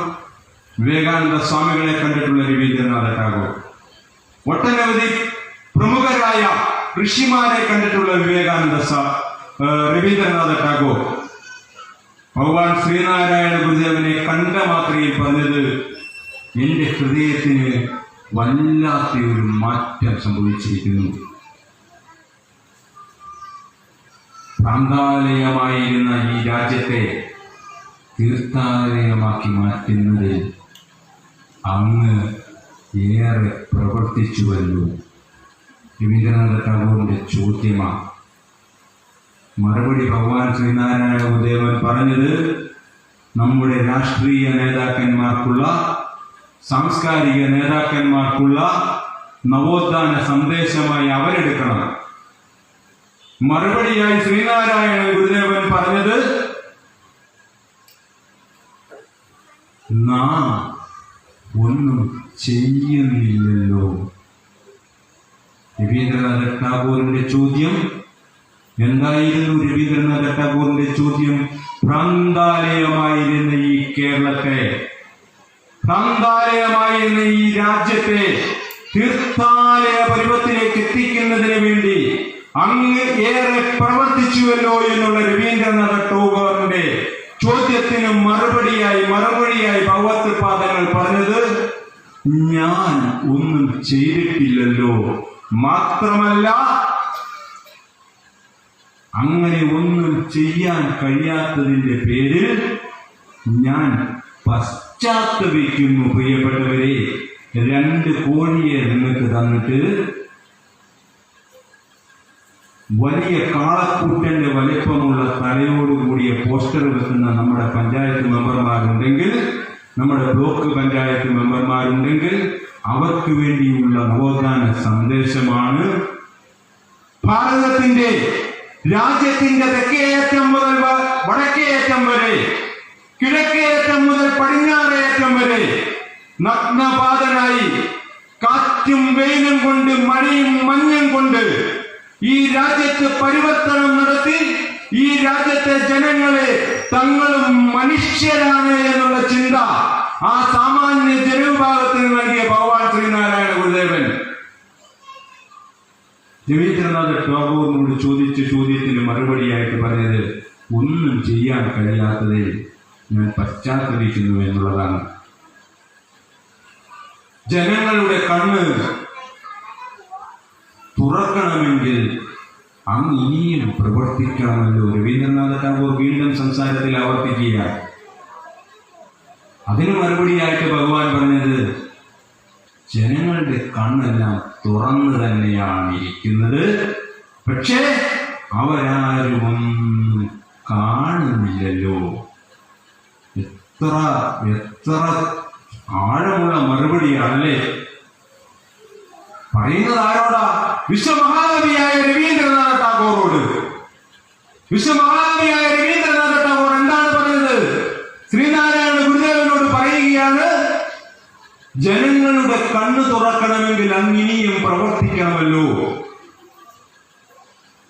ഒറ്റ മറുപടി, ജനങ്ങളുടെ എല്ലാം കണ്ണ് തുറന്നു തന്നെയാണ് ഇരിക്കുന്നത്, പക്ഷേ അവരൊന്നും കാണുന്നില്ലല്ലോ. അതിന്റെ അർത്ഥമെന്ന? അവരുടെ കാഴ്ച മറയ്ക്കുന്ന എന്തോ തടസ്സം ഇവിടെ സൃഷ്ടിക്കപ്പെട്ടിരിക്കുന്നു. അതാണ് മനസ്സിലാക്കേണ്ടത്. ജനങ്ങളുടെ കണ്ണ് തുറന്നിരിക്കുന്ന കണ്ണിൽ നിന്നും അവരുടെ കാഴ്ച മറയ്ക്കുന്ന എന്തോ ആ തടസ്സമാണ് ഇന്ന് നിലനിൽക്കുന്നത്. നിങ്ങളുടെ കണ്ണുകളെല്ലാം തുറന്നാണ് ഇരിക്കുന്നത്, പക്ഷേ ആ ഉൾക്കാഴ്ചയിലേക്ക്, ആ തെളിച്ചത്തിലേക്ക് നിങ്ങളെ നയിക്കുവാനായി എന്തോ ഇവിടെ മറച്ചു പിടിച്ചുകൊണ്ട് ഭരണ സമൂഹം, രാഷ്ട്രീയ സമൂഹം, അല്ലെങ്കിൽ സാംസ്കാരിക സമൂഹം എന്ന് അവകാശപ്പെടുന്ന ആളുകൾ നിങ്ങളുടെ മുമ്പിൽ നിന്നും എന്തോ മറച്ചു വെക്കുന്നു. ആ മറച്ചു വെച്ചിരിക്കുന്ന വസ്തുത മറനീക്കി പുറത്തു വന്നാൽ ആ വസ്തുത നിങ്ങൾ മനസ്സിലാക്കും. ഭഗവാൻ ശ്രീനാരായണ ഗുരുദേവൻ എന്ന മഹാസത്യത്തെ നിങ്ങൾ മനസ്സിലാക്കും. SNDP യോഗം എന്ന് പറയുന്ന മഹാപ്രസ്ഥാനത്തെ നിങ്ങൾ മനസ്സിലാക്കും. SNDP യോഗത്തിന്റെ യോഗ നേതാക്കന്മാരെ നിങ്ങൾ മനസ്സിലാക്കും. മഹാത്മാഗാന്ധിയോടും ഇത് തന്നെയാണ് ആവർത്തിച്ചത്.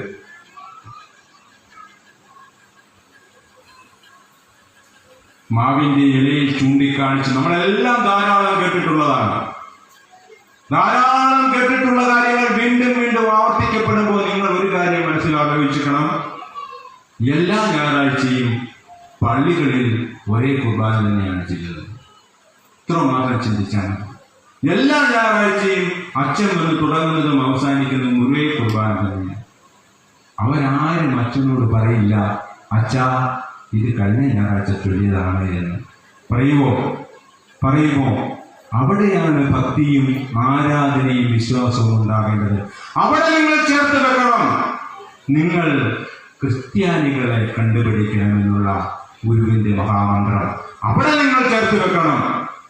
അല്ലേ വയറ് നിറച്ച് ബീഫ് കഴിക്കുമ്പോഴല്ല, വിദേശമായ രീതിയിലുള്ള ആടയാഭരണങ്ങൾ അണിഞ്ഞുകൊണ്ട് നമ്മുടെ മക്കളെ അണിയിച്ചൊരിച്ച് ഫംഗ്ഷനുകൾ നടത്തുന്നതിലല്ല ക്രിസ്ത്യാനികളെ ചേർത്ത് വെക്കണം എന്ന് ഭഗവാൻ ഗുരുദേവൻ പറഞ്ഞത്.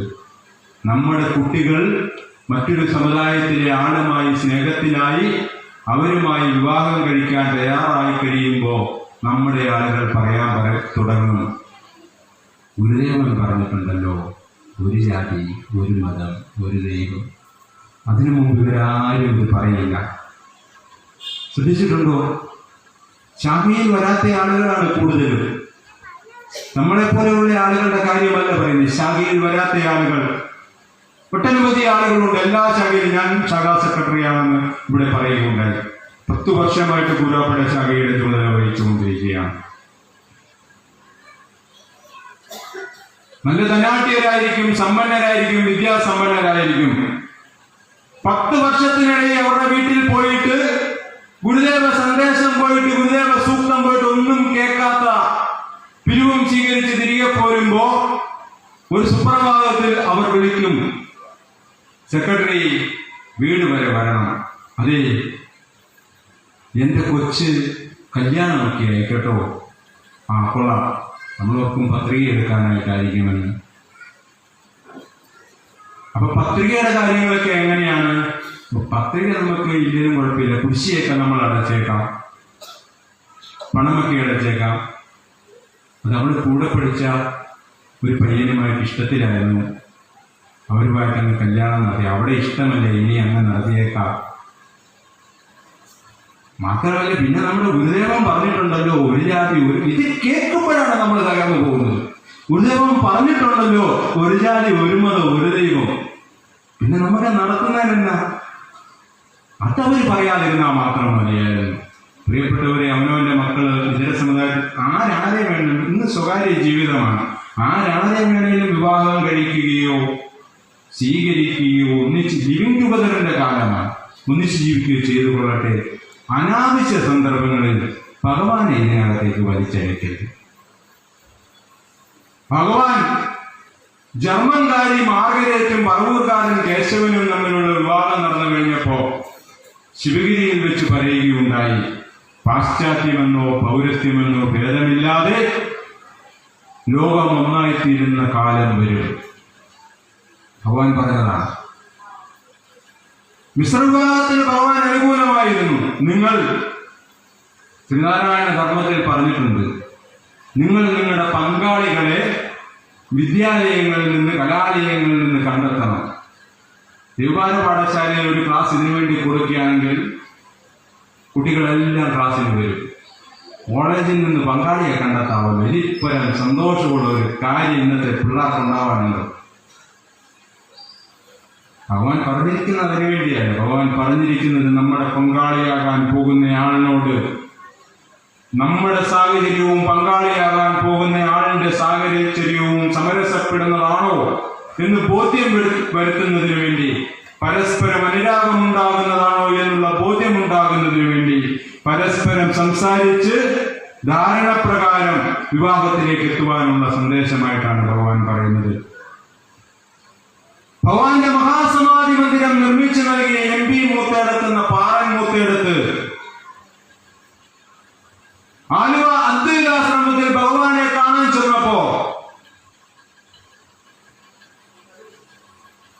പാറൻ മൂത്തേടത്തിനോട് ഭഗവാൻ നൽകിയ സന്ദേശം യുവജനങ്ങളായിട്ടുള്ള സംരംഭകർക്കുള്ള സന്ദേശമാണ്. യുവജനവിഭാഗത്തിലുള്ള സംരംഭകർക്കുള്ള, തൊഴിൽ സംരംഭകർക്കുള്ള സന്ദേശമാണ്. പലപ്പോഴും അത് തിരിച്ചറിയപ്പെടാതെ പോവുകയാണ്. നമ്മൾ പാറൻ മൂത്തേടത്ത് ആലുവായിൽ ചെന്ന് കണ്ട് പാറൻ മൂത്തേടത്ത് കൊടുത്ത 5 വെള്ളി നാണയത്തുട്ടുകൾ ഇരു കൈകളിലും അമ്മാനമാടി പാറൻ മൂത്തേടത്തിന്, MP മൂത്തേടത്തിന് 3 നാണയത്തുട്ടുകൾ തിരിച്ചു കൊടുത്ത കഥ മാത്രമേ അറിയത്തുള്ളൂ. പക്ഷേ പാറൻ മൂത്തേടത്തിനോട് ആ നാണയത്തുട്ടുകൾ കൊടുക്കുന്നതിന് മുമ്പായി ഭഗവാൻ ശ്രീനാരായണ ഗുരുദേവൻ, ഗീതാനന്ദ സ്വാമികൾ രേഖപ്പെടുത്തിയിരിക്കുന്നു. ഭഗവാൻ ശ്രീനാരായണ ഗുരുദേവൻ തൃപ്പാദങ്ങൾ പറഞ്ഞത്, റെയിൽവേ കോൺട്രാക്ടറായിട്ട് ഉന്നതമായ രീതിയിൽ ബിസിനസ് നടത്തിക്കൊണ്ടിരുന്ന, വ്യവസായം നടത്തിക്കൊണ്ടിരുന്ന കോന്നി മേസ്തിരി എന്ന് പറയുന്ന മികച്ച സംരംഭകനായിട്ടുള്ള റെയിൽവേ കോൺട്രാക്ടറുടെ അനന്തരവനായിട്ട് റെയിൽവേ ബിസിനസ്സിൽ വന്ന് പാലങ്ങളും ബോഗികളും നിർമ്മിച്ച് കോടീശ്വരനായി മാറി, തന്റെ നാമധേയമെങ്ങും കാണിക്കാതെ ഭഗവാന് തൃക്കാണിക്കയായ മഹാസമാധി മന്ദിരം നമുക്കായി നിർമ്മിച്ചു നൽകിയ പാറൻ മൂത്തേടത്തിനോട് ശ്രീനാരായണ ഗുരുദേവൻ ആലുവ അദ്വൈതാശ്രമത്തിൽ വെച്ച് പറഞ്ഞത്, തൊഴിലാളികളെ പൂർണ്ണമായും വിശ്വസിക്കരുത്. തൊഴിലാളികളെ പൂർണ്ണമായും വിശ്വസിക്കരുത്. അവരെ സ്നേഹിക്കുകയാകാവുള്ളൂ. അവർക്ക് വേണ്ടതെല്ലാം നിർവഹിച്ചു കൊടുക്കണം. പക്ഷേ അവരോടൊപ്പം ചേർന്ന് നിന്ന് പ്രവർത്തിക്കണം. അപ്പോ നിങ്ങൾക്ക് തൊഴിൽ പഠിക്കുകയുമാകാം. അവർ വെറുതെ സമയം വൃഥാവാക്കി കളയുകയുമില്ല. അമ്മാവൻ കോന്നിമേസ്തിരിയെ കണ്ട് പഠിക്കണമെന്ന് കൂടി ചേർത്ത് പറയുന്നുണ്ട്. പ്രിയപ്പെട്ടവരെ, യുവജനങ്ങൾക്ക്, സംരംഭകരായിട്ടുള്ള ആളുകൾക്ക്, നമ്മുടെ ജനവിഭാഗത്തിലെ ആളുകൾക്ക് 1 നൂറ്റാണ്ട് മുമ്പ് ഭഗവാൻ നൽകിയ സന്ദേശം അവർ സ്വീകരിച്ചിരുന്നെങ്കിൽ ഇന്ന് രാജ്യത്തിന്റെ സെൻസസ് എടുക്കുമ്പോൾ ആത്മഹത്യകളുടെ കൂട്ടത്തിൽ ഏറ്റവും അധികം ആത്മഹത്യ ചെയ്യപ്പെടുന്ന ചെറുപ്പക്കാർ തൊഴിൽ നഷ്ടം മൂലം, സംരംഭങ്ങൾ നഷ്ടത്തിലായതിന്റെ മൂലം, കടക്കണി മൂലം ആത്മഹത്യ ചെയ്യുന്ന ചെറുപ്പക്കാർ ഈഴവ ജനവിഭാഗത്തിലാകത്തില്ലായിരുന്നു. നമ്മുടെ മാതാപിതാക്കൾ SNDP യോഗം നടത്തിയ കർമ്മപരിപാടിയിലൂടെ ധീര പോരാട്ടങ്ങളിലൂടെ നേടിയെടുത്ത അവകാശങ്ങളിലൂടെ നേടിയെടുത്ത ഉദ്യോഗം, ആ ഉദ്യോഗമൊക്കെ തീർന്ന് പെൻഷനായി കഴിയുമ്പോൾ ധാരാളം പണം ലഭിക്കും. മകൻ അപ്പൻ അനുഭവിച്ച, അമ്മ അനുഭവിച്ച കഷ്ടപ്പാടൊന്നും അറിയാതെ വളർന്ന മകൻ അവന്റെ യൗവനാവസ്ഥയിൽ അവൻ വീട്ടുകാരോട് ആവശ്യപ്പെടും,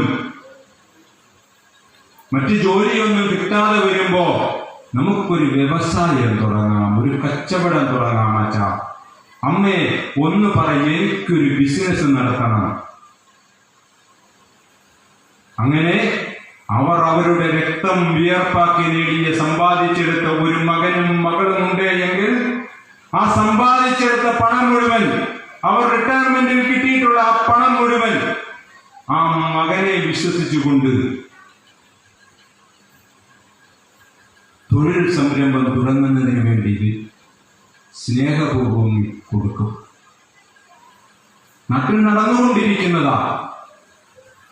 പിന്നെ പണം കയ്യിൽ വന്നു, നല്ല അടിപൊളി ഓഫീസ് തുടങ്ങി, ബിസിനസ് തുടങ്ങി. പിന്നെ സൈന്യം സിനിമയിലെ ഒരു പാട്ടാണ് പിന്നെ അവന്റെ ശ്രദ്ധയിൽപ്പെടുക.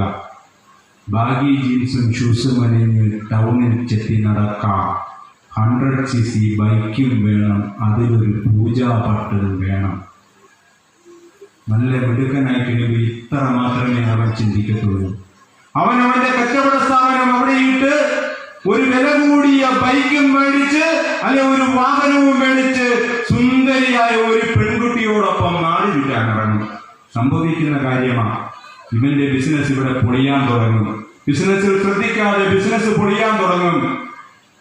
ബിസിനസ് നേരെ നിർത്താൻ ഇവൻ വീണ്ടും മാതാപിതാക്കളോട് ആവശ്യപ്പെടും, അതെ എന്റെ ബിസിനസ് നഷ്ടത്തില, അമ്മയെ അച്ഛാ സഹായിക്കണം.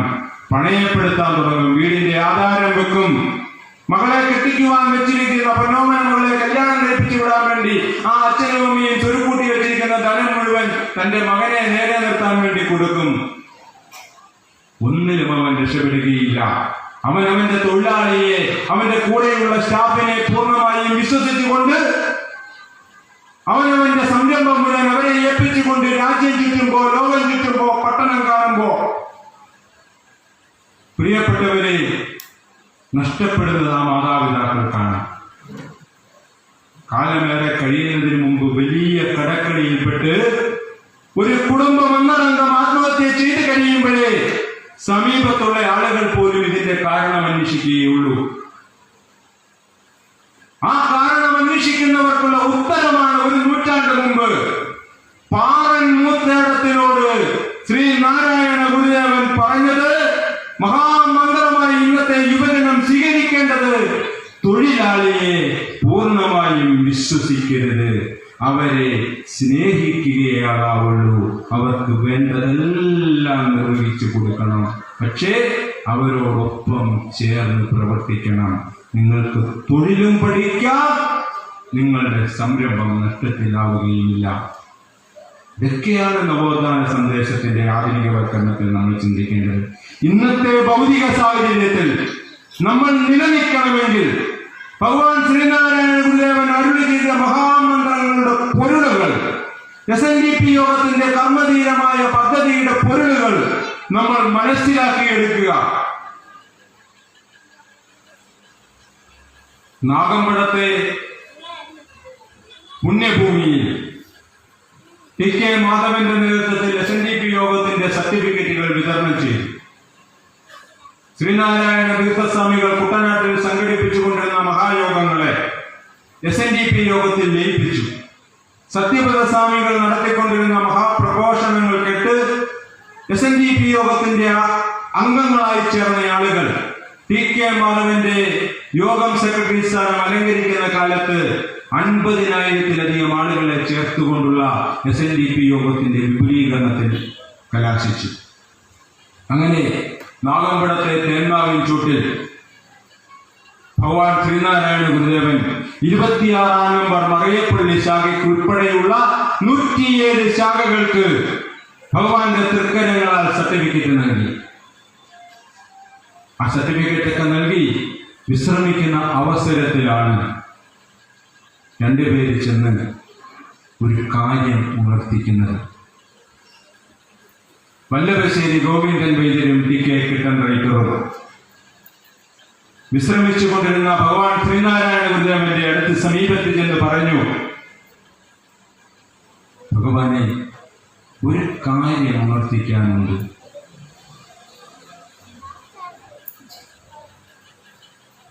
പറയാമല്ലോ. എഴുതി തയ്യാറാക്കിയ പദ്ധതികൾ കിട്ടൻ റൈറ്റർ ഭഗവാന് മുമ്പിൽ അവതരിപ്പിക്കുകയാണ്. ഭഗവാൻ ഇവിടെ ചോദിക്കുന്നുണ്ട്, ഇത് കൊള്ളാമല്ലോ, കോടതിയുടെ മാതൃകയിൽ. രസകരമാണ്. കോടതിയുടെ മാതൃകയിലുള്ള കാര്യങ്ങൾ കോടതി തീർപ്പാണ്. ഭഗവാനോട് പരോക്ഷമായി പറഞ്ഞു തരികയാണ്, ഇത് കൊള്ളാമല്ലോ. കോടതിയുടെ മാതൃകയിൽ എഴുതി തയ്യാറാക്കിയ ചോദ്യങ്ങളുമായി ചെന്നപ്പോ തീർത്ഥാടനം അനുവദിച്ചു ഭഗവാൻ. സമയപരിമിതി മൂലം ദീർഘമായി പറയാതെ ചുരുക്കി പറയുകയാണ്. ഭഗവാൻ അനുവദിച്ചു. ഭഗവാനെ, എന്നാണ് തീർത്ഥാടനം നടത്തേണ്ടത്? തീർത്ഥാടനത്തിലെ തീയതി നിശ്ചയിക്കുന്നതിൽ പോലും ഭഗവാൻ ശ്രീനാരായണ ഗുരുദേവൻ നവോത്ഥാന ചിന്ത, നവോത്ഥാന മാതൃക കാണിച്ചു കൊടുത്തു. കാര്യം എന്താണെന്ന് ചോദിച്ചാൽ, ഇന്ത്യ മഹാരാജ്യം 1947 ആഗസ്റ്റ് മാസം 15-ാം തീയതി സ്വാതന്ത്ര്യം നൽകാനായി ലോകം ഭരിക്കുന്ന ഈസ്റ്റ് ഇന്ത്യ കമ്പനി, ബ്രിട്ടീഷ് സർക്കാർ തീരുമാനിച്ചു. മൗണ്ട് ബാറ്റൺ പ്രഭുവാണ് ജവഹർലാൽ നെഹ്റുവിനോടും സർദാർ വല്ലഭായ് പട്ടേൽ ഉൾപ്പെടെ ഉള്ള സ്വാതന്ത്ര്യ സമര നേതാക്കളോട് പറയുന്നത്, ഇതാ ബ്രിട്ടൻ ഇന്ത്യക്ക് സ്വാതന്ത്ര്യം നൽകാൻ തീരുമാനിച്ചിരിക്കുന്നു. നിങ്ങൾക്ക് എന്ന് സ്വാതന്ത്ര്യം വേണം?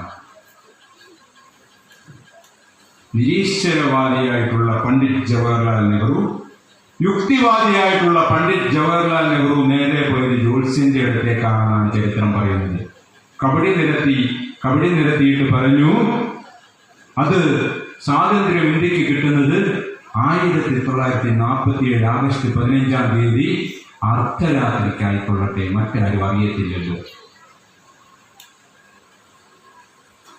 അവിടെ 21 വർഷങ്ങൾക്ക് മുമ്പ് ഒരു തീർത്ഥാടന അനുമതി ഭഗവാൻ ശ്രീനാരായണ ഗുരുദേവനോട് കിട്ടൻ റൈറ്ററും വല്ലഭശ്ശേരി ഗോവിന്ദൻ വൈദ്യരും ചോദിക്കുമ്പോ കണ്ണടച്ച് തുറക്കുന്നതിന് മുമ്പ് ഭഗവാൻ പറഞ്ഞു, അത് യൂറോപ്യന്മാരുടെ ആണ്ടുപിറപ്പിനായിക്കൊള്ളട്ടെ, ജനുവരി 1-ാം തീയതി.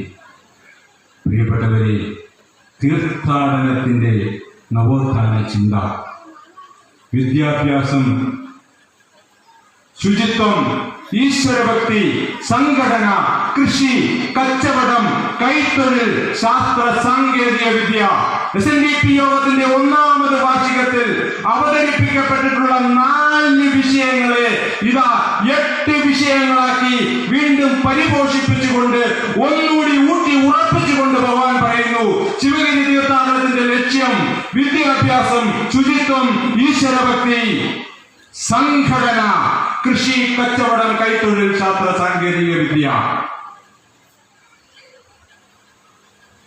ഇത്രയും കാര്യങ്ങൾ നിർവഹിച്ചു തന്നിട്ടാണ് ഭഗവാൻ ശ്രീനാരായണ ഗുരുദേവൻ 1928 സെപ്റ്റംബർ മാസം 20-ാം തീയതി മഹാസമാധി പ്രാപിക്കുന്നത്.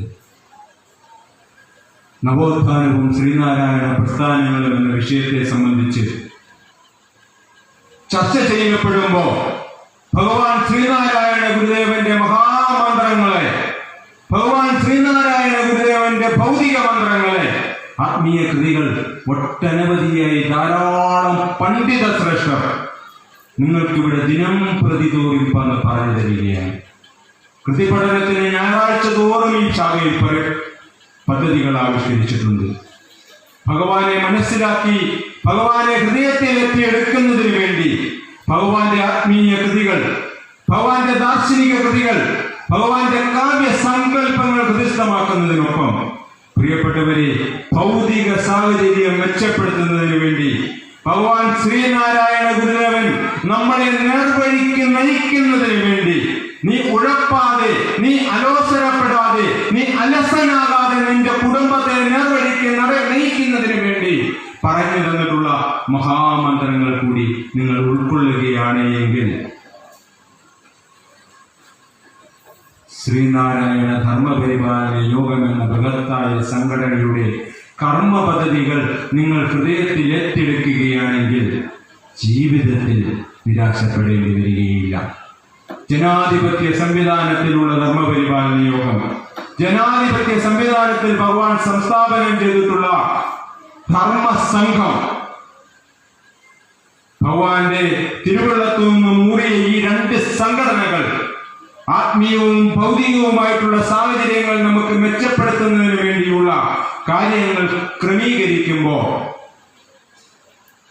സഹോദരൻ അയ്യപ്പൻ പറഞ്ഞ കാര്യം മാത്രം നിങ്ങൾ ഒരിക്കൽ കൂടി ഓർത്താൽ മതി.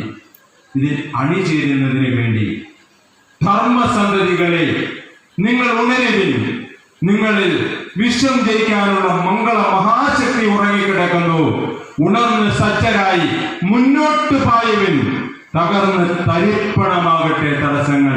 തടസ്സങ്ങൾ തരിപ്പണമാകണമെങ്കിൽ നമ്മുടെ ചിന്താബോധം ഉയർത്തിവിടണം. SNDP യോഗത്തിന്റെ സാരഥികളെ എവിടെയും പരാജയപ്പെടുത്താതെ വിജയശ്രീലാളിതനാക്കി നിർത്തേണ്ട ഉത്തരവാദിത്വം നിങ്ങൾ ഓരോരുത്തർക്കും ഉള്ളതാണ് എന്നുള്ള ധർമ്മചിന്ത കൂടി നിങ്ങൾക്കിടയിലേക്ക് ഹൃദയത്തിലേക്ക് ഇട്ടു തന്നുകൊണ്ട് ഇത്തരത്തിൽ ഇവിടെ ഈ 26 നമ്പർ മറിയപ്പള്ളി ശാഖയുടെ യശസ്സുയർത്തുന്ന ശ്രീനാരായണ ദർശന സംഗമത്തിന്റെ 19ാമത് മഹാവേദിയിൽ ഈ മഹാതീർത്ഥമായി അനുഭവിക്കപ്പെട്ടുകൊണ്ടിരുന്ന ഈ ചാറ്റൽ മഴയുടെ, ഈ മഹാമഴയുടെ മന്ത്രമായി പെയ്തിറങ്ങിയ ഈ മഴയുടെ ശീതളമയിൽ ഇവിടെ നിങ്ങൾ എനിക്ക് കാതുകൾ തന്നപ്പോ, നിങ്ങൾ നിങ്ങളുടെ ശ്രദ്ധകൾ തന്നപ്പോ അനുഗ്രഹിക്കപ്പെട്ടത് SNDP യോഗം കോട്ടയം യൂണിയനാണ്. SNDP യോഗത്തിന്റെ ശ്രീനാരായണ ധർമ്മ പഠന കേന്ദ്രമാണ് എന്നുകൂടി വിനയാന്വിതനായി ഓർമ്മപ്പെടുത്തിക്കൊണ്ട് പഠന കേന്ദ്രത്തിന്റെ കർമ്മ പദ്ധതികളിൽ അംഗമായി ചേർന്നാൽ സാധാരണക്കാരനായിട്ടുള്ള ആളുകൾക്ക് ഒരു കൂരോപ്പടക്കാരൻ മറിയപ്പള്ളിയിൽ വന്ന് നടത്തിയ വർത്തമാനങ്ങളായിട്ട് നിങ്ങൾ ഇത് സ്വീകരിച്ചാൽ പോലും പ്രിയപ്പെട്ടവരെ, ഇത് നിങ്ങൾക്ക് ഹൃദയത്തിൽ ഏറ്റെടുക്കാവുന്ന ഏതെങ്കിലും കാര്യങ്ങളൊക്കെ 1-2 ഉണ്ടാവുമെന്നുള്ള ഉറപ്പോടുകൂടി ആത്മനിർവൃതിയോടുകൂടി നിർത്തുകയാണ്. പ്രിയപ്പെട്ട രഞ്ജിത്ത് എന്നെ വളരെ സ്നേഹപൂർവ്വം ഇത്തരത്തിലുള്ള ചടങ്ങുകളിലേക്ക് ക്ഷണിച്ചതിന്, അല്ലെങ്കിൽ ഇത്തരത്തിലുള്ള ഒരു ഉത്തരവാദിത്വം വിശ്വസിച്ച് ക്കുവാനുള്ള റിസ്ക് ഏറ്റെടുത്തതിന് എല്ലാമുള്ള ഹൃദയം നിറഞ്ഞ നന്ദി. ആ ഉത്തരവാദിത്വം ഏറ്റെടുക്കുന്നതിന് വേണ്ടി പ്രിയപ്പെട്ട സഞ്ജു ചേട്ടനും അനിയച്ചൻ ചേട്ടനും ഒക്കെ നമ്മളെ സഹായിച്ചതിനുള്ള നന്ദിയും സന്തോഷവും അറിയിച്ചുകൊണ്ട് എന്നെ ശ്രമിച്ച എല്ലാവരുടെയും പാദ നമസ്കാരം ഹൃദയത്തിൽ നടത്തിക്കൊണ്ട് പ്രിയപ്പെട്ടവരെ താൽക്കാലികമായി എന്റെ വർത്തമാനം നിർത്തുകയാണ്. നന്ദി, നമസ്തേ. ശ്രീനാരായണ ധർമ്മം വിജയിക്കട്ടെ.